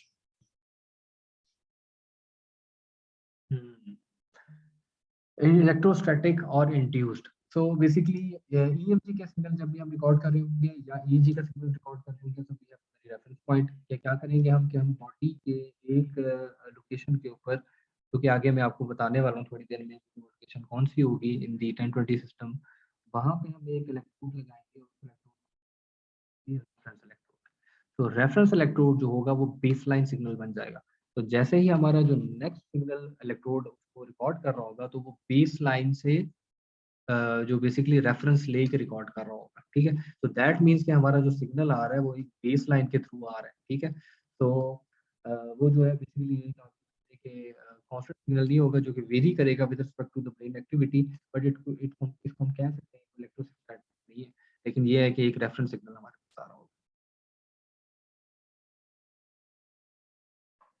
तो let's move on towards the second part कि हमारे पास जो एफनेर्स based BCIs होते हैं उसमें हम किस तरीके से चलते हैं, how would you apply the machine और डेटा एक्विजिशन कैसे करती है, फिर जो उसके अंदर पूरा मेथोडोलॉजी अप्लाई की गई है या मैथमेटिक्स है वो क्या है। तो let's towards the second part. तो जैसे कि हमने अभी BCIs के अंदर देखा है कि सबसे पहले हमने डेटा एक्विजिशन करनी है जो कि इलेक्ट्रोड प्लेसमेंट में होगी, जो कि एक्सपेरिमेंटल पैराडाइम डिजाइन होगा तो होगी। सेकंड स्टेप में सिग्नल प्रोसेसिंग है, नॉइज रिमूवल करनी है, स्मूथिंग अप्लाई करनी है, फीचर सेक्शन में फ्रीक्वेंसी बेस्ड फीचर्स हैं या टाइम डोमेन फीचर्स हैं, क्लासिफिकेशन के अंदर मशीन है या डीप लर्निंग एल्गोरिथम्स हैं, एप्लीकेशन में command generation and devices like skeleton या रोबोटिक आर्म प्रोसेस कर सकते हैं। तो you can use any modality but these steps will remain the same, चाहे आप EMG अप्लाई कर लें, चाहे आप MRI अप्लाई कर लें, चाहे कर लें, चाहे EEG कर लें, या आप कोई directly surface EMG electrode use करें, आपके ये जो BCI के स्टेप्स हैं दैट रिमेंस कांस्टेंट थिंग। तो 1020 सिस्टम क्या होता है जी? सबसे पहले तो एक्टिविटी कि हम किस रीजन को टारगेट करना चाह रहे हैं, ठीक है। तो these are the main areas और रीजन्स ऑफ द ब्रेन। इसमें हमारे पास फ्रंटल लोब है, पेरिटल लोब है, ठीक है, then we have the temporal lobe, ठीक है, फिर हमारे पास ऑसिपिटल लोब है और फिर हमारे पास सेरिब्लम है, ठीक है। तो these are the main 5 regions of the brain जिसमें हमें जो है वो डिफरेंट टाइप ऑफ एक्टिविटीज मिल सकती है। जैसे कि frontal lobe, prefrontal lobe इसको हम कहते हैं, इसमें हमारे पास स्मेल का सिग्नल आ रहा होगा, इसमें हमारे पास स्पीच का सिग्नल आ रहा होगा, इसमें हमारे पास concentration, planning, problem solving, mathematics का सिग्नल आ रहा होगा। और ये जो हमारे पास प्री फ्रंटल लोब है ये बेसिकली इट कंसाइड्स विद दी हमारे पास मोटर कंट्रोल, ठीक है। सो यहाँ पे ये जो एरिया आपका, यहाँ पे हमारे पास मोटर कंट्रोल भी आ रहा था, जैसे हम पीरिटल लोब भी कहते हैं। तो पीरिटल लोब और जो आपका फ्रंटल लोब है वो जहाँ पे एक दूसरे के साथ मिल रहे होंगे, वहाँ का कुछ रीजन फ्रंटल लोब का और कुछ रीजन पीरिटल लोब का, ये बेसिकली बता रहे होंगे कि हमारे पास कि ये मोटर एग्जीक्यूशन किस तरह है। क्योंकि जो चीज़ अगर हमने परफॉर्म करनी है या हमने कोई एक्शन लेना है या हमने हाथ हिलाना है या ऊपर नीचे करना है, तो वहाँ पे हमारे पास एक फोटोग्राफिक इमेज भी बन रहा होता है और उसके थ्रू हम बेसिकली कर रहे होते हैं। तो यहाँ पे हमारे पास जो बेसिकली इसी वजह से मोटर कंट्रोल जो है वो इन दोनों के अंदर आता है। जैसे कि मोटर कंट्रोल यहाँ पे शो किया गया और फिर टच एंड प्रेशर सेंसर भी इसके साथ बनाएंगे। तो ये इस टाइप की कोई भी मूवमेंट आएगी तो वो मोटर कॉर्टेक्स में आएगी। तो ये वाला मोटर कॉर्टेक्स होगा, तो यहाँ पे हमारे पास आ रहा वो जो भी एक्टिविटी का सिग्नल आ रहा होगा। फिर टेस्ट का सिग्नल भी हमारे पास इस इधर ही आता है। बॉडी अवेयरनेस का सिग्नल हमारे पास यहाँ पे फ्रंटल लोब में आ रहा होगा। लैंग्वेज या रीडिंग सिग्नल है वो इधर से मिल जाएगा। हियरिंग या फेशियल रिकग्निशन है वो हमारे पास टेम्पोरल लोब में मिल जाएगा। और जो विजन है हमारे पास वो ऑसिपिटल लोब से मिलती है। और जो सबकी जो कोऑर्डिनेशन करवाता है वो करवाता है आपका सेरिब्रम। तो अब आपने देखना ये है कि बेसिकली हम किस एक्टिविटी को, अगर हम प्रीफ्रंटल एक्टिविटी करना चाह रहे हैं जिसमें हमारे पास कोई इमेजिनेशन है, कोई प्रॉब्लम सॉल्विंग है, या कोई हम स्पीच है इन्वॉल्व करना चाह रहे हैं, या हियरिंग है, तो उसके हिसाब से हमें वो एरिया करना पड़ेगा। तो ज़्यादातर जो एरिया हम यूज़ करते हैं इन दी स्टडीज़ और रिसर्च पर्पसेस, वहाँ पे हम बेसिकली प्रीफ्रंटल लोब यूज़ करते हैं। क्योंकि प्रीफ्रंटल लोब में हम बेसिकली किसी भी किस्म की मेंटल अरिथमेटिक करवा सकते हैं, कोई प्रॉब्लम सॉल्विंग का पैराडाइम करवा सकते हैं, कोई बेसिकली फोटोग्राफिक इमेज की कर सकते हैं, या ही स्पीच की कर सकते हैं, या हियरिंग की कर सकते हैं, तो हमें बेसिकली समझ आ सकता है। अगर हम मोटर इमेजरी या मोटर एग्जीक्यूशन की तरफ जा रहे हैं तो फिर हमें मोटर कॉर्टेक्स, और अगर हम विजन की तरफ देखना चाह रहे हैं, कोई उस किस्म का हमने बेसिकली एक्टिविटी परफॉर्म करवानी है, तो हम बेसिकली ऑसिपिटल लोब की तरफ जा सकते हैं। तो मेनली बेसिकली यही तीन जो है लोब्स हैं वो ज़्यादा यूज़ किए जाते हैं इन द स्टडीज़। तो जो भी आपने करना है, सबसे पहले आपने सेलेक्ट करनी है एक्टिविटी, कि आप किस एक्टिविटी को परफॉर्म करवाएंगे फ्रॉम द पार्टिसिपेंट्स, और उस एक्टिविटी का डेटा आप रिकॉर्ड करना चाहते हैं। सो फर्स्ट ऑफ ऑल आप एक्टिविटी को सेलेक्ट कर लें। उसके बाद आपने अप्लाई करना है 1020 सिस्टम, जो कि हमारे पास एक इलेक्ट्रोड प्लेसमेंट का ग्लोबल सिस्टम है। 1020 system electrode placement is a method used to describe the location और स्कैल्प ऑफ द इलेक्ट्रोड। तो दिस इज दी 1020 सिस्टम, और यहाँ पे हमने बेसिकली कुछ मेजरमेंट्स किए हुए हैं, और उन मेजरमेंट्स को हम कहते हैं कि this must be applied when we are applying the electrode or having the data acquisition from the brain. तो यहाँ पे हमारे पास क्या होगा कि ये हमारे पास वर्टेक्स है जिसको हमने CZ कहा हुआ है। तो this is the vertex of the brain. ये बिल्कुल सेंटर पॉइंट होगा एक्स और वाई के अंदर, ठीक है। और जो आपका डिस्टेंस होगा A1 और A2 का, ठीक है, A2 ये A1 ये A2 का, तो ये that is from your ears, year two year जो डिस्टेंस आएगा वो ये आना चाहिए। और फिर उसके बाद हमारे पास विजुअल से लेकर प्रीफ्रंटल लोब तक जो आपके जो आपके माथे के बिल्कुल नीचे वाला हिस्सा पार्ट है वहां तक आना चाहिए, ये हमारे पास वाई के अंदर आना चाहिए। तो जैसे ही आप कोई भी एक्टिविटी परफॉर्म करना चाह रहे हैं प्रीफ्रंटल लोब में, हम ये वाले जो बेसिकली इलेक्ट्रोड्स अप्लाई करते हैं FP1 FP2, ठीक है। FZ जो है यहाँ पे हमारे पास रेफरेंस इलेक्ट्रोड होगा, ठीक है। यहाँ पे भी FZ है, ये भी रेफरेंस इलेक्ट्रोड होगा। TZ जो है ये वर्टेक्स है। तो यहाँ पे हम प्रीफ्रंटल अप्लाई करते हैं, और अगर हम यूज करना चाह रहे हैं आपके मोटर कॉर्टेक्स, तो वो हम ये बेसिकली ये वाला पार्ट यूज कर सकते हैं फॉर द मोटर कॉर्टेक्स। और अगर आप विजुअल के लिए यूज करना चाह रहे हैं तो you can use the end point and electrode for the visual cortex के लिए कर सकते हैं। तो डिपेंड करता है कि आपकी एक्टिविटी कौन सी है। और उसके बाद अगर आपने ये वाला 1020 सिस्टम का इलेक्ट्रोड प्लेसमेंट आपने अप्लाई किया हुआ है, तो यू कैन अप्लाई दैट। तो ये बेसिकली क्या होता है, 10 सेंटीमीटर 20 सेंटीमीटर का एक सिस्टम है। इसमें 10 10 भी मिलेंगे आपको, इसमें आपको 5 10 भी मिल जाएगा। तो these are the different type of system जो कि इलेक्ट्रोड प्लेसमेंट के हैं। तो नॉर्मली इन इलेक्ट्रोएन्सेफेलोग्राफी और एफनेर्स यानी कि फंक्शनल इंफ्रारेड स्पेक्ट्रोस्कोपी के अंदर बेसिकली हम 1020 सिस्टम को फॉलो कर रहे हैं। उसके बाद हमने डिजाइन करना है जी आपका पैराडाइम एक्सपेरिमेंट। ये पैराडाइम एक्सपेरिमेंट आप डिजाइन करना चाह रहे हैं तो कुछ हमारे पास चीजें हैं जो कि आपकी डिजाइन करनी है कि आपके पार्टिसिपेंट जो है वो कम से कम जनरली ये पहले रिसर्चेज जब हो रही थी रिसेंट पास्ट के अंदर 10 से हम कर लेते थे गुजारा, लेकिन अब हम ये कहते हैं कि मिनिमम 30 पार्टिसिपेंट आपके होने चाहिए, और हर पार्टिसिपेंट्स के मिनिमम 10 ट्रायल्स होने चाहिए। तो उस पूरे के पूरे एक्विजिशन प्रोसेस को हम इस तरीके से डिवाइड करते हैं कि इनिशियल रेस्ट देते हैं बेसलाइन के लिए 20 सेकंड का। उसके बाद हम बेसिकली टास्क परफॉर्म करवाते हैं 10 to 15 या 20 सेकंड्स का, जैसे हमने यहाँ पे लिखा हुआ है कि इनिशियल रेस्ट 20 to 30 सेकंड होना चाहिए, टास्क 10 to 15 सेकंड्स होना चाहिए, रेस्ट 10 to 20 सेकंड्स हो, आफ्टर एक्टिविटी दोबारा बेसलाइन में आ जाए ताकि हमारा जो ब्रेन एक्टिविटी है दोबारा नॉर्मलाइज हो जाए। फिर रिप्लेशन कर रहे हैं आप 10 to 20 टाइम्स इस पूरे के पूरे ट्रायल की, और फिर अगेन आफ्टर फाइनली जब आप उसको एग्जिट कर रहे हैं अपने डेटा एक्विजिशन को, तो 20 to 30 सेकंड्स के लिए होना चाहिए। पर्टिकुलरली फॉर द एफनेर्स थिंग कि अगर आप एफनेर्स को यूज कर रहे हैं तो मोडालिटी, तो 10 मिनट से ऊपर आपने कंप्लीट ट्रायल नहीं करना। कि आपकी कंप्लीट रिकॉर्डिंग जो है वो मेरे विद इन 10 मिनट्स हो जानी चाहिए, क्योंकि after 10 minutes you will get a minor headache. This is the आप कह सकते हैं कि थोड़ा सा ड्रॉबैक है, या थोड़ा सा साइड इफेक्ट है FNIRS का, क्योंकि उसमें हम जो है वो ऑप्टिकल लाइट बेसिकली इंसर्ट करते हैं ब्रेन के अंदर, दो it is non invasive thing, लेकिन यह है कि उसकी जो स्ट्रेंथ है वो थोड़ी सी टाइट पोजिशनिंग के अंदर होती है, तो इस वजह से हमारे जो सर में वो थोड़ा सा पेन होता है, जो कि 10 मिनट के अंदर खत्म हो जाएगा। और इसकी जो प्री रिक्विजिट्स हैं वो ये हैं कि आपने कैफीन का यूज़ नहीं करना बिफोर 3 क्या नाम है आवर्स, जो जिस बंदे का आप रिकॉर्ड करना चाह रहे हैं डेटा, चाहे EEG हो चाहे FNIRS हो, आपने 3 घंटे तक उससे पहले पहले कोई कैफीन यूजेज ना किया हो, चाय ना पी हो, कॉफ़ी ना ली हो, ठीक है, और स्लीपी ना हो, नींद पूरी की गई हो, फिजियोलॉजिकल कोई डिजीज ना हो, साइकेट्रिक कोई डिजीज ना हो, 100% हेल्दी हो, तो ये सारी की सारी चीज़ें जो है ना वो बेसिकली हमने प्री रिक्विजिट रखी होती हैं, जो कि डिफॉल्ट में होंगी। तो फर्स्ट ऑफ ऑल आप अगर हम सपोज करें मेंटल अरिथमेटिक की तरफ जा रहे हैं, जिसमें हमने कोई बंदे से मेंटल अरिथमेटिक टास्क परफॉर्म करवाना, प्लस हो गया, कंटिन्यूस माइनस हो गया, multiplication division, anything like that, तो हम क्या करेंगे, हम प्री फ्रंटल एरिया को सिलेक्ट करेंगे। प्री फ्रंटल एरिया के बाद वो इलेक्ट्रोड्स सिलेक्ट करेंगे जो जो यहाँ पे प्री फ्रंटल एरिया के अंदर हमने अप्लाई करनी है। Then we design this experimental paradigm, और इसके बाद फिर हम आगे डाटा एक्विजिशन करेंगे। तो now comes toward the mathematics, जो कि हमारे basically what is the basics, जिसमें हम FNIRS को यूज करते हैं। तो FNIRS जो है बेसिकली हम यहाँ पे जैसे ही हम डालते हैं, आपकी ऑप्टिकल लाइट थ्रू करते हैं आपके जहन के अंदर, आपके ब्रेन के अंदर, तो उसके बाद वो रिफ्लेक्ट होके हमारे डिटेक्टर से उससे हम डिटेक्ट कर लेते हैं अपने डिटेक्टर। तो उसकी इक्वेशन हमारे पास आ जाती है जी, इंटेंसिटी थ्रोन आई आउट, जो कि हमें आई है, रिसीव हुई है, that equal to I in, जो कि हमने थ्रो की थी, e raise to power minus mu a l. ठीक है, यहाँ पे जो म्यू ए है is the medium of the option coefficient, जो कि ब्लड का होगा, और जो यहाँ पे स्मॉल एल है that shows distance between the source and the detector, और टी इज द टाइम है। ठीक है, तो अब हमें पता है कि जो जो हमने भेजी थी इंटेंसिटी, वो इंटेंसिटी तो हमें मिले, तो बाकी जो थी वो कहाँ गई।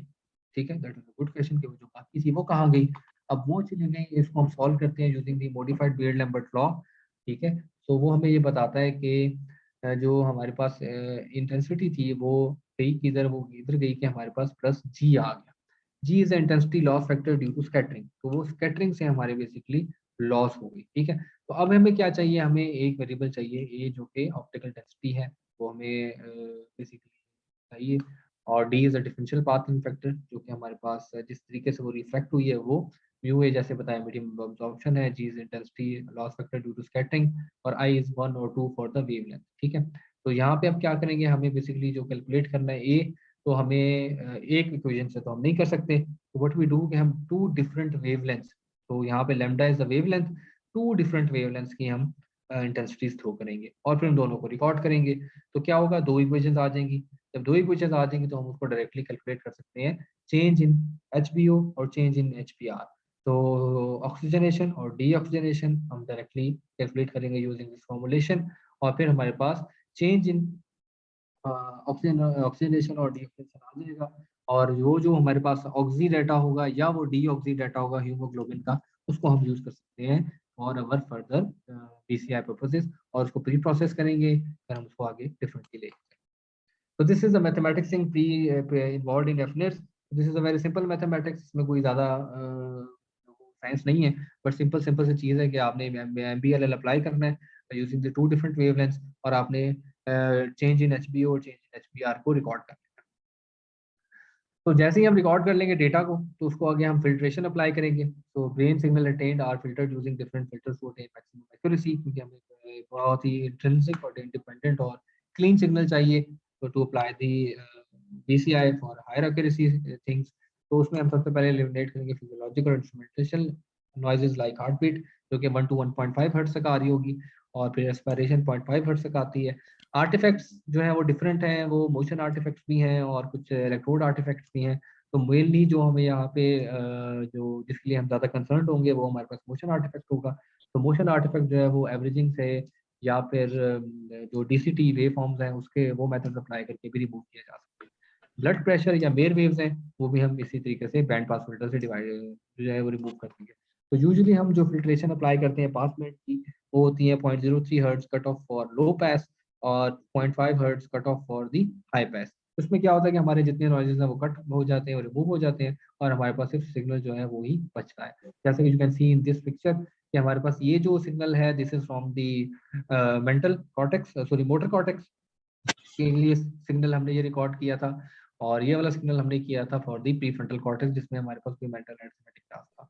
तो जब हमने इस पे ये बैंड पास फिल्टर अप्लाई किया और स्मूथिंग के लिए हमने एचआरए फिल्टर अप्लाई किया, तो वी गॉट दिस सिग्नल। तो यू कैन सी कि difference between those raw signal and the process signal is very high, कि आपको जो प्रोसेस सिग्नल मिल रहा है वो बेसिकली बहुत स्मूथ मिल रहा है, और उसमें आप देख सकते हैं कि things are changing with respect to the activity.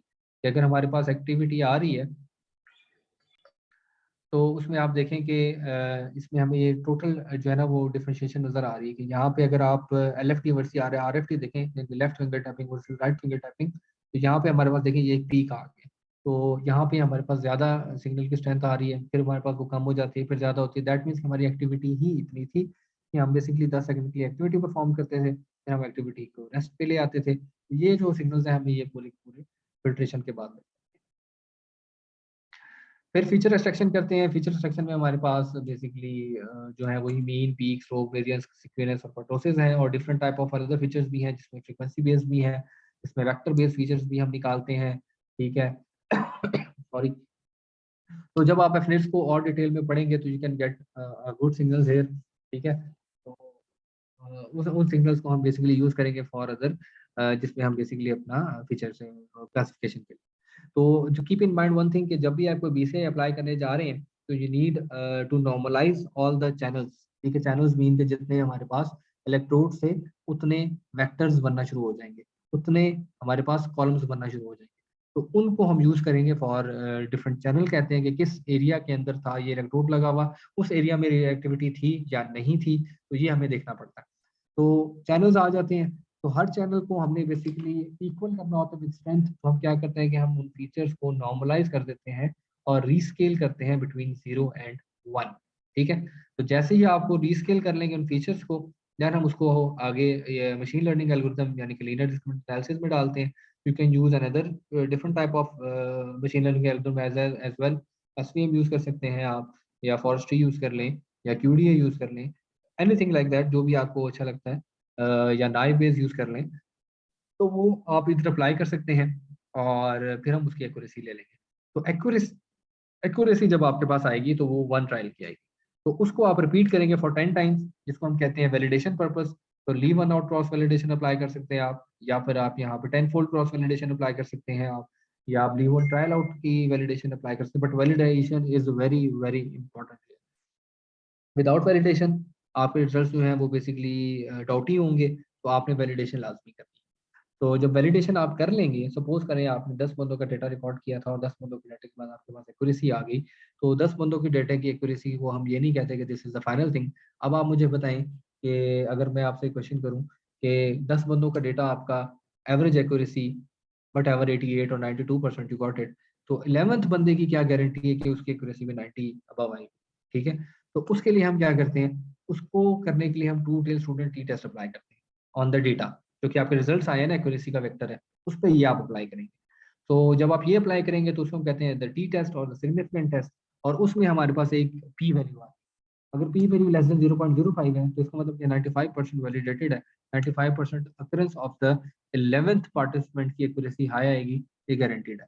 लेकिन अगर 0.05 से वैल्यू ज्यादा आती है तो दैट मीन्स कि आपका डेटा जो है वो नेचुरली जो है वो रोबस्टली नेचुरली नहीं है, वो फैब्रिकेटेड डेटा है।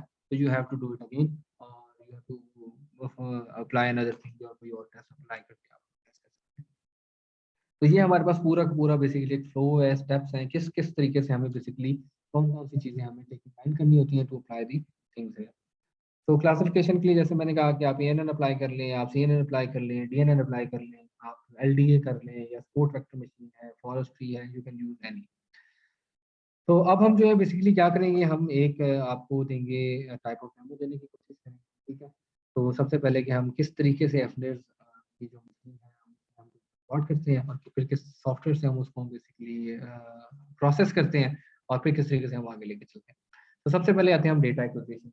ठीक है, तो ये हमारे पास मशीन है। तो ये देखेंगे ये जो भाई है ये बेसिकली ये हमारे एक जो कैप है, ये हमारे ये पार्टिसिपेंट है इनको ये पहना रहे हैं।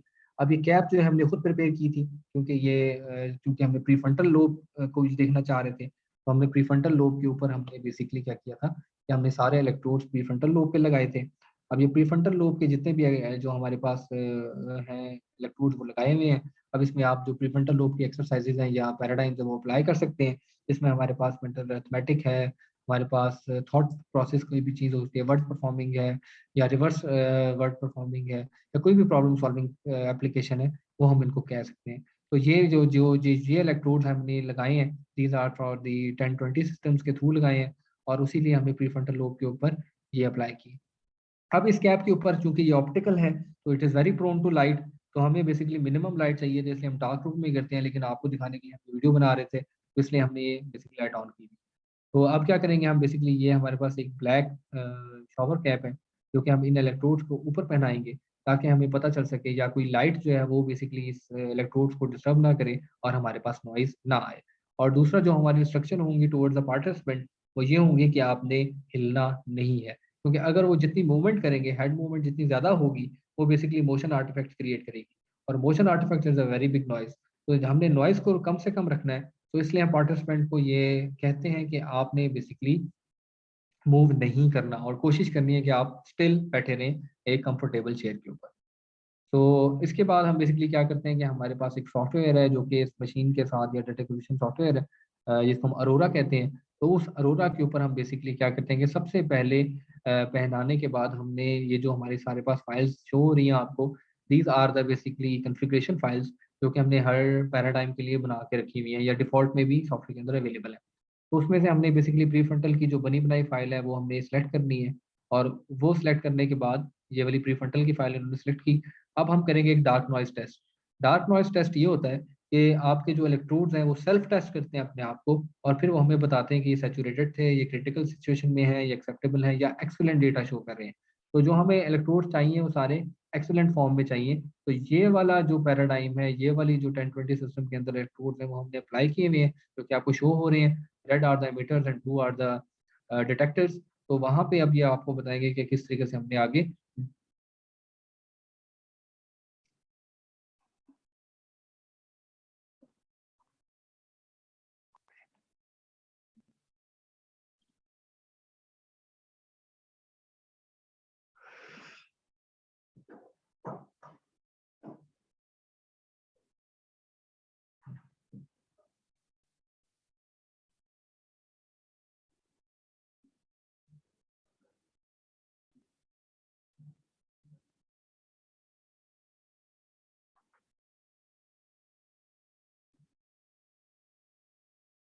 अच्छा, अब आपने देखा है कि बेसिकली ये इसने क्या किया कि इसने यहाँ पे जो ग्रीन है इसको शो किया कि द बेहतरीन, एक्सेलेंट, यानी कि अब हमारे जो चैनल्स बने हैं बिटवीन दी, जो कनेक्शंस बने हैं बिटवीन दी इलेक्ट्रोड और डिटेक्टर के अंदर, मीटर और डिटेक्टर के अंदर के, वो हमें जो स्ट्रेंथ शो कर रहा है वो ग्रीन शो कर रहा है। ग्रीन का मतलब एक्सेलेंट, और यहाँ पे उसकी हमारे पास स्ट्रेंथ भी आ रही है कि हम बेसिकली देख सकते हैं कि हमारे पास जो सिग्नल स्ट्रेंथ है वो कितनी आएगी जब हम डेटा को रिकॉर्ड करेंगे। तो उसको हम कहते हैं dark noise test. Dark noise test करने के बाद हम फिर रिकॉर्डिंग की तरफ जाते हैं। तो ये हमें बताता है कि हमारा कोई इलेक्ट्रोड जो है वो ठीक लगा हुआ है या उसकी कोई प्लेसमेंट गलत हुई हुई है, या उसमें से कोई जो नॉइज तो नहीं आ रही, कोई जो डेटा आ रहा है वो ठीक तो नहीं आ रहा। तो अगर ये येलो होता तो भी हम आगे जा सकते थे, बट इफ इस ये हमें ग्रीन की जगह रेड शो करे या सेचुरेटेड फॉर्म में ग्रे शो करे, तो इसका मतलब है कि हम आगे नहीं जाएंगे जब तक हम इस प्रॉब्लम को रिजॉल्व ना कर लें इन दी हार्डवेयर फॉर्म। तो जैसे ही हम ये पूरी हम फॉर्म को ठीक कर लेंगे, then again we apply the darkness test. और डार्कनेस टेस्ट के बाद हम, जिसको हम एक सेल्फ टेस्ट भी कह सकते हैं, तो उसके बाद जब तक हमें सब ग्रीन हो जाएगा फिर हम रिकॉर्डिंग की तरफ जाएंगे।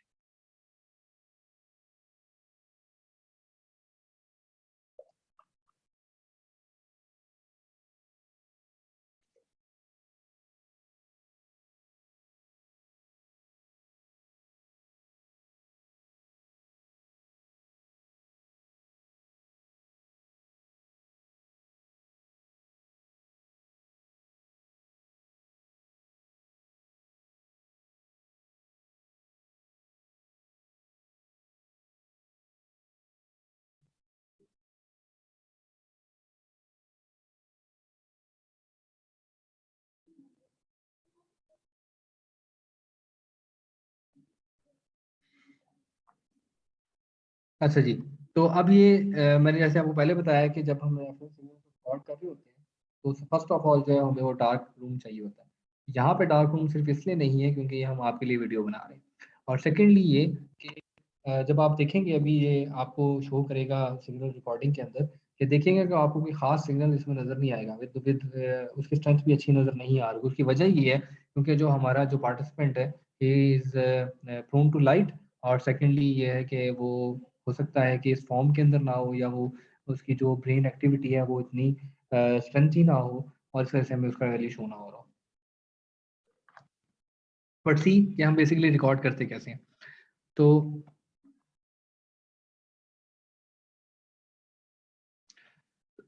so these are all the जो भी चैनल्स हैं डिफरेंट जो कि अभी हमने अप्लाई किए हैं। 16 चैनल्स हमने क्रिएट हो रहे थे, जैसे अभी हमने ग्रीन जो हमने ग्रीन लाइट्स देखी थी वो हमारे पास 16 थी, तो ये वो 16 चैनल्स का डेटा आ रहा है।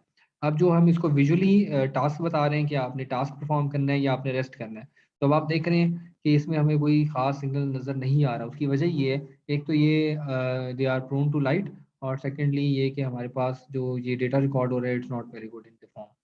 तो लेकिन it's a demo just to show you कि हाउ वी डू दिस। ये है कि जब हम खुद यहाँ पे अपनी लैब के अंदर परफॉर्म करते हैं तो it is a very strictly thing, और हम उसको बेसिकली उसी तरीके से परफॉर्म करते हैं, keep take care of all the precautions as well.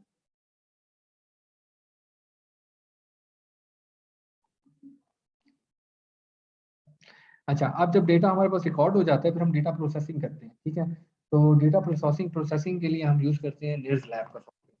तो वो हमें बेसिकली बताएंगी अस्मा, ठीक है, कि हम बेसिकली निर्ज लैब में किस तरीके से उसको प्रोसेस करते हैं। तो जी अस्मा, अब आप अपनी स्क्रीन को शेयर कर सकते हो। अच्छा चलो, आप स्क्रीन शेयर करो ना। तो Haseeb kindly allow Asma to share her screen, कि वो बेसिकली जो है ना वो हमें उस सॉफ्टवेयर को के बारे में जी सर। अस्मा ने ज्वाइन किया होगा, अस्मा गुलरेज ने, उनको स्क्रीन शेयर की ऑप्शन दे दें। ओके सर, मैं देख।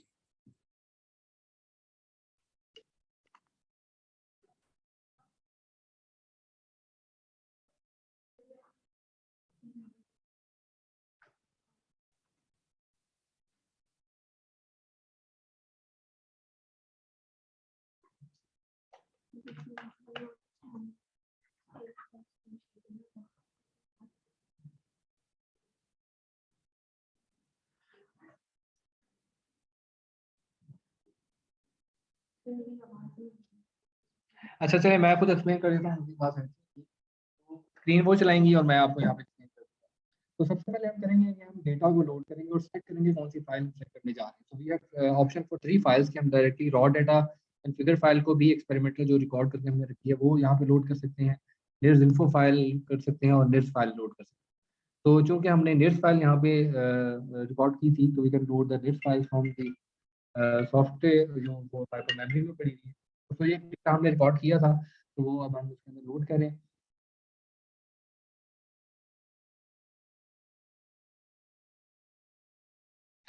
अच्छा, तो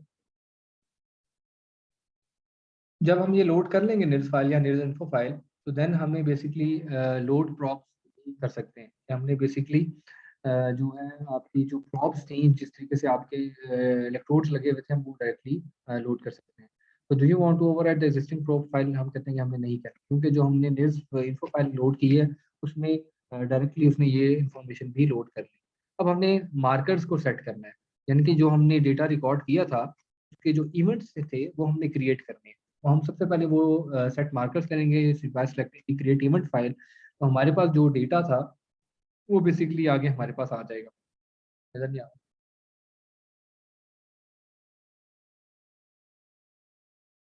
हाँ, वो क्योंकि ये सेकंड विंडो ओपन हो गया ना, इस वजह से आप तो पूरी स्क्रीन शेयर कर स्क्रीन शेयर। तो चलो, तो अब आप देखेंगे ये हमारे पास एक सेकंड स्क्रीन ओपन होगी साथ ही, ठीक है। उसमें हम बेसिकली स्टिमुलस ड्यूरेशन बताएंगे जो हमारा स्टिमुलस ड्यूरेशन था, ठीक है। तो दैट वाज क्लोज टू 60 था, तो 60। और नंबर ऑफ कंडीशंस कितनी थी जो हमने रिकॉर्ड की थी, दैट वाज 1। और अब हम basically edit create event file करेंगे, वहाँ पे हम डालेंगे कि हमारे पास टोटल जो डिविजन्स थी बिटवीन दी टास्क और रेस्ट, जो कि जैसे कि हमने जैसे हमने पैराडाइम डिजाइन में देखा था, तो वो हम बेसिकली यहाँ पे उन वैल्यूज को पुट करेंगे कि हमारी जो बेसिकली जो इवेंट है वो क्रिएट हो जाए कि हाउ इट गोज ऑन। तो यहाँ पे हम देख रहे हैं कि हमारे पास तो पहले 30 सेकंड का रेस्ट था, फिर 30 से 50 के दरमियान हमारे पास 7 लिखा, तो 30 से 50 के दरमियान हमारे पास जो एक्टिविटी थी 20 सेकंड की थी, 7 टू 9 हमारे पास जो है वो रेस्ट था। इसी तरीके से हम कंप्लीट एंड तक जाएंगे जहाँ तक हमारे पास डेटा है, दैट इज 60 सेकंड का डेटा है।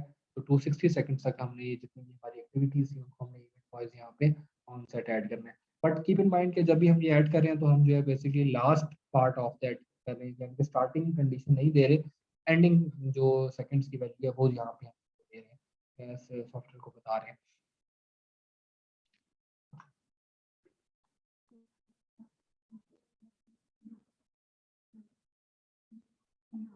तो यानी कि नंबर ऑफ सैंपल्स कितने हैं जी, यानी कि जो हमारी एक्टिविटी थी एक्चुअली वो 10 सेकंड की थी, 20 सेकंड का हमारे पास रेस्ट आ रहा था, सॉरी 10 सेकंड का हमारे पास रेस्ट आ रहा था, तो हमने इसलिए 20 का डिफरेंस रखा हुआ। तो ऊपर जितनी वैल्यूज आपने ऐड की हैं उतनी ही वैल्यूज आप नीचे ऐड करेंगे 10 10 करके। तो यानी कि ऊपर 10 वैल्यूज है तो नीचे भी हमारे पास 10 टाइम्स 10 इज ड्यूरेशन, तो 10 टाइम्स हमने यहाँ पे ड्यूरेशन ऐड करनी है। कितनी ड्यूरेशन है हमारे पास?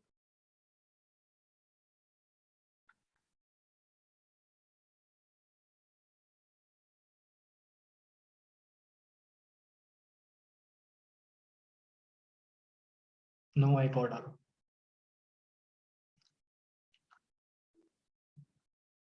उसके बाद हम सेव करेंगे और उसके बाद हम क्लोज, सेव एंड क्लोज हो गया।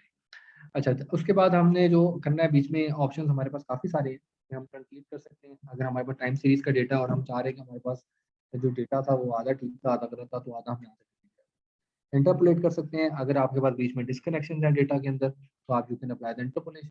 इंटरपोलेशन से हम उसकी जो है कनेक्टिविटी के लिए फिर हम डेटा को चेक करेंगे क्वालिटी वाइज कि डेटा ठीक था या गलत था। अभी तक हमने जो डेटा चेक किया भी नहीं है और हमें इंटरपोलेशन की जरूरत नहीं है, बट ये हमने डेटा चेक अप्लाई किया तो डेटा चेक हम ये बता रहे हैं कि all channels have a very good strength of data. तो वो हमें गुड गुड जैसे आपको एंड पे लिखा हुआ आ रहा है, गुड मीन्स के डेटा आपका जो रिकॉर्डेड है वो अच्छी फॉर्म के अंदर है, गुड डेटा है। अब हम इस पर अप्लाई करेंगे अगेन फिल्ट्रेशन, जो कि फ्रिक्वेंसी फिल्टर से हम अप्लाई करने से।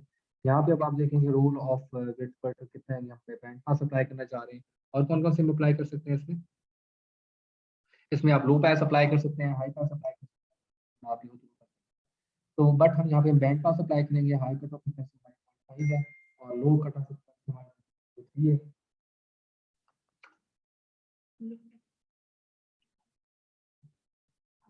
हाँ सॉरी, लो हमारे 0.5 है, हाई 1 हो गई।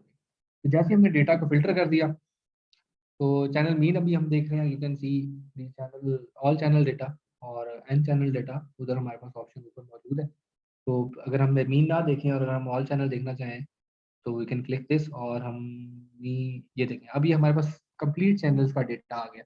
तो आप देख रहे हैं कि हमारे पास पहले कितना नॉइजी डेटा था, अब वो जो डेटा है वो कितना कन्वर्ट हो गया इन अ वेरी गुड फॉर्म।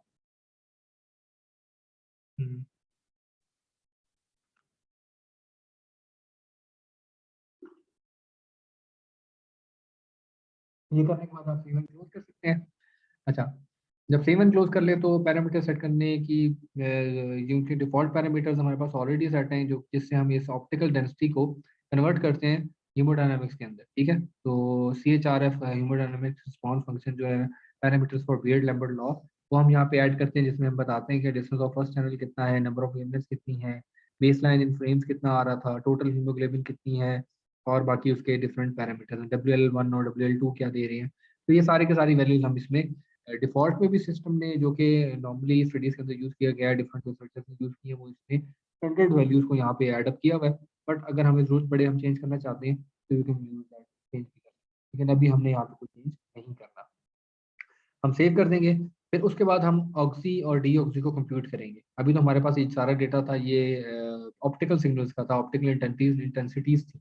तो जैसे ही हमने कंप्यूट कर लिया, अब हम सेव कर लेंगे और फिर डेटा व्यूअर में हम जाके हम प्लॉट कर सकते हैं कि जो हमने अभी कन्वर्ट किया है वो किस किस्म का डेटा है। अब आप देखेंगे जो हमारे पास इसमें जो हमारे पास पैराडाइम था तो इसमें मोटर कॉर्टेक्स था और इसमें हम ये फिंगर टैप कर रहे थे लेफ्ट टू राइट हैंड, तो उसमें अब आप हर डिटेक्टर को पे जाके रखेंगे तो उसका डेटा शो कर देगा कि इसका डेटा कैसा आ रहा था। तो आप देखेंगे हर चैनल का data basically with respect to time जो कि हमने ऐड किया था वो उसकी स्ट्रेंथ सिग्नल की चेंज हो रही है। बट इसमें कुछ ऐसे भी चैनल्स होंगे जिनका डेटा आपको चेंज होता हुआ नजर नहीं आ रहा हो, तो वो चैनल्स जो है वो बेसिकली हम डिस्कार्ड कर सकते हैं, सॉफ्टवेयर के थ्रू भी डिस्कार्ड कर सकते हैं और आगे जाके मैटलैब या पाइथन में भी यूज करके इसको डिस्कार्ड कर सकते हैं और फिर इसको यूज कर सकते हैं। ब्लॉक एवरेजिंग भी दिखा दो। अब ब्लॉक एवरेजिंग बेसिकली क्या बताती है? ब्लॉक एवरेजिंग ये बताती है कि बेसिकली आप किस जो है आपका चैनल का जो डेटा था उसका एवरेज क्या बन रहा है।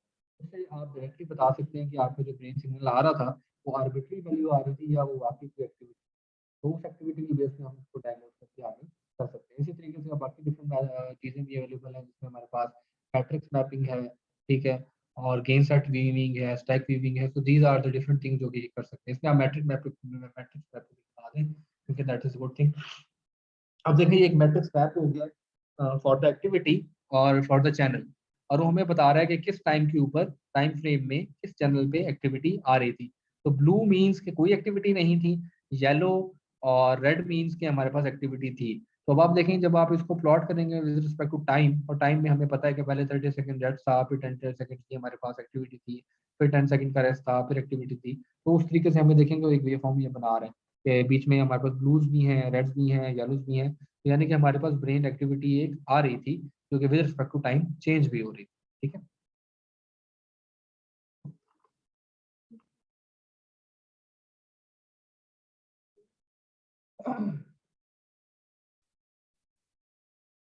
अच्छा, जैसे ही हमने बेसिकली कर लेते हैं तो उसके बाद हम सेव करते हैं, ठीक है।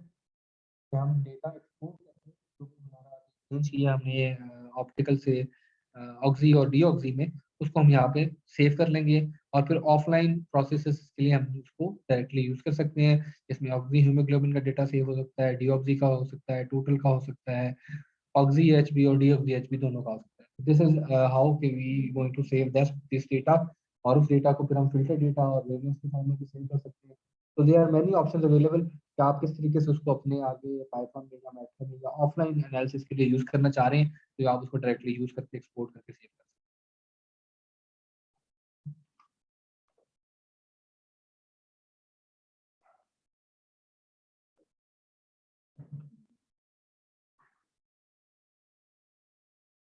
तो वो जाके जो है आपके डिफॉल्ट फोल्डर के अंदर सेव हो जाएगा जो भी आपका, ठीक है। थैंक यू उस्मा।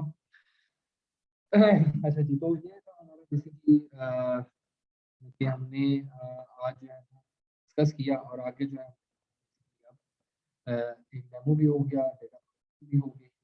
तो if you have any question तो अब आप मुझे बताएं कि आपको एफनेट्स के हवाले से, बीसीए के हवाले से कोई क्वेश्चन है?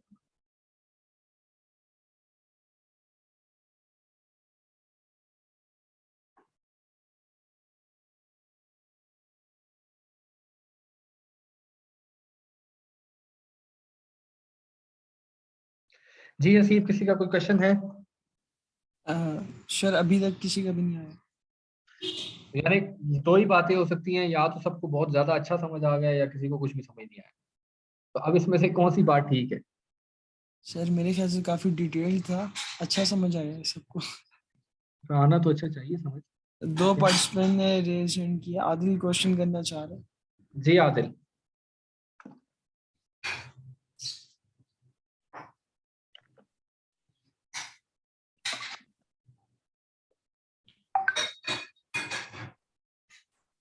अस्सलाम वालेकुम सर। वालेकुम सलाम। सर मेरा ये क्वेश्चन है कि अगर जिस तरह हमने अभी देखा है एफनियर्स के लिए ब्रेन का जो सेरिब्रम है वो मुख्तलिफ पार्ट्स में डिवाइड है कि अगर स्पीकिंग के लिए ये हमें चाहिए, रीडिंग के लिए वहाँ से वेव्स आ रही हैं। तो सर जो हमने लेकिन जो हम सर अपने ब्रेन के ऊपर जो पूरा नेट लगाते हैं इलेक्ट्रोड्स का, वो तो एज अ होल इलेक्ट्रोड्स लग रहे होते हैं, लेकिन अगर हमें पर्टिकुलर स्पीकिंग की अगर फॉर एग्जांपल वेव्स चाहिए तो उसको सर डायरेक्ट कैसे टारगेट हम कर रहे होते हैं? अच्छा, पहले बात तो इसमें करेक्शन ये करें आदिल के, हमने जो ये रीजन ऑफ ब्रेन डिक्लेयर किया है वो सिर्फ एफनेट्स के लिए नहीं है, वो हर चीज, वो ईजी के लिए भी है, वो ईएमजी के लिए भी है, वो एफएमआरआई के लिए भी है। एक्चुअली हुआ ये कि हमने रिलेट कर दिया ब्रेन रीजन को विद ह्यूमन एक्टिविटीज, ठीक है। तो इट्स अ यूनिवर्सल थिंग और स्टैंडर्ड थिंग कि जब भी हम कोई मेंटल अरिथमेटिक टास्क करेंगे तो प्रीफ्रंटल लोब पर आएगा, मोटर टास्क करेंगे तो वो फिर आगे मोटर और सेरिपेटल लोब पर आएगा, और ऑक्सीपिटल लोब पे हमारे पास विजुअल आ जाएगा। तो स्पीच और हियरिंग, ठीक है। चूंकि हम जब भी कोई स्पीच करते हैं या हियर करते हैं तो इसमें हमें थोड़ी सी कॉम्प्लेक्स प्रॉब्लम सॉल्विंग करनी पड़ती है, तो इसलिए हम जब भी इसको रिकॉर्ड करेंगे तो हम प्री फ्रंटल लोब से करेंगे, ठीक है। क्योंकि और प्री फ्रंटल लोब में ही, जैसे वो स्लाइड में भी था कि प्री फ्रंटल लोब के बिल्कुल डीप एंड पे जाके हमारे पास स्पीच का लोब आ रहा था, तो चूंकि हम नॉन इन्वेसिवली कर रहे हैं तो हमें वो फ्रंट साइड से ही उसको रिकॉर्ड करना पड़ेगा। बट कीप इन माइंड कि हम बाकी कोई और एक्टिविटी उस टाइम परफॉर्म नहीं करेंगे, ठीक है। यानी कि हम उस टाइम ना तो हिलेंगे, ना ही कोई चीज़ सोचेंगे, ठीक है। सिर्फ कोशिश करेंगे कि हमारे पास जो कब जब हम कमरे में डेटा रिकॉर्डिंग कर रहे हैं तो हमारे पास डार्क रूम हो, और उसमें कोई स्पीच नॉइज ना हो, और जो बंदे से अगर हमने कुछ बुलवाना है तो हम उसको पहले बता दें या उसको विजुअली हम शो कराएं ऑन द स्क्रीन, और वो उधर से पढ़ के स्पीच बोलना शुरू करें। तो इसमें आप डिफरेंट इमोशंस को भी देख सकते हैं कि अगर आपने उसमें जो पढ़वाना है वो 5 मिनट के लिए पढ़ाया, 2 मिनट के लिए खामोश कर दिया, 5 मिनट के लिए पढ़ाया, दो फिर उसके बाद 10 सेकंड के लिए उसको रीड करवाया, या 20 सेकंड के लिए रीड कराया, 20 सेकंड का रेस्ट ले लिया। तो इस तरीके से हम जब करेंगे, keeping the lot of precautionary major, जिसमें हमारे पास डॉक रूम है, वो बंदा मूव नहीं कर रहा, और कंसंट्रेशन सिर्फ जो है स्पीच के ऊपर है, और रोशनी भी नहीं पड़ रही, तो हमारा जो डेटा रिकॉर्ड होगा वो सिर्फ और सिर्फ स्पीच का ही होगा।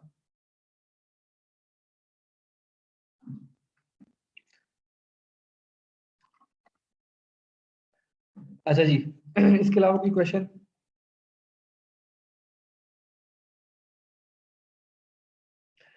चलें ठीक है, अगर कोई क्वेश्चन नहीं है तो we can end at this time. Thank you Hasi for the organising this seminar.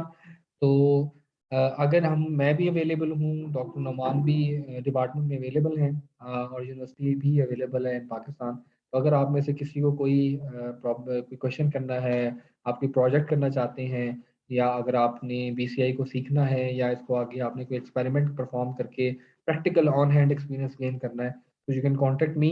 आप डॉक्टर नुमान को कांटेक्ट कर सकते हैं, या आप हसीब को कर लें, या किसी भी इनकी रास की जो आपकी सोसाइटी है, या मैकाट्रॉनिक से किसी भी बंदे से कांटेक्ट कर लें, तो आप डायरेक्टली यू कैन कांटेक्ट अस। आप मुझ तक पहुंच जाएंगे, डॉक्टर नुमान तक पहुंच जाएंगे, तो दैट मीन्स कि हम आपकी डायरेक्टली हेल्प आउट करेंगे in any form of collaboration, या आप जो भी चीज़ ऑन हैंड एक्सपीरियंस करना चाह रहे हैं, या कोई प्रोजेक्ट आप कंप्लीट करना चाहते हैं, या कोई रिसर्च आप करना चाह रहे हैं, you can directly come to us, ठीक है। Thank you so much Haseeb for organising the workshop, और आई होप कि आप लोगों को BCI के बारे में कुछ ना कुछ आइडिया होगा, आपने कुछ समझा होगा, और you can apply this into your engineering basis या इंजीनियरिंग प्रोजेक्ट आपको apply. Thank you so much. Thank you, sir. On behalf of all students, Student Affair and RAS Society, we would like to thank Department of Mechatronics and Biomedical Engineering and Dr. Hamad, जिन्होंने time निकाला और हमें इस event के लिए time दिया और इतना अच्छा हमें सेशन दिया। और जो कोई भी इस रिलेटेड सीखना चाहता है या रीच करना चाहता है, तो डिपार्टमेंट ऑफ मैकेट्रॉनिक्स में काफ़ी अच्छा इसके ऊपर काम हो रहा है, डॉक्टर नुमान और डॉक्टर हमाद की अंडर सुपरविजन। तो इनकी ईमेल से कांटेक्ट मिल जाएगा। जो कोई भी अगर सीखना चाहता है तो बता दीजिएगा। Thank you so much everyone for joining. अल्लाह हाफिज। आप लोगों की सर्टिफिकेट्स आप लोगों तक पहुंच जाएंगे 1 वर्किंग वीक के अंदर। आप मुझसे कांटेक्ट कर लीजिएगा उसके लिए। Thank you.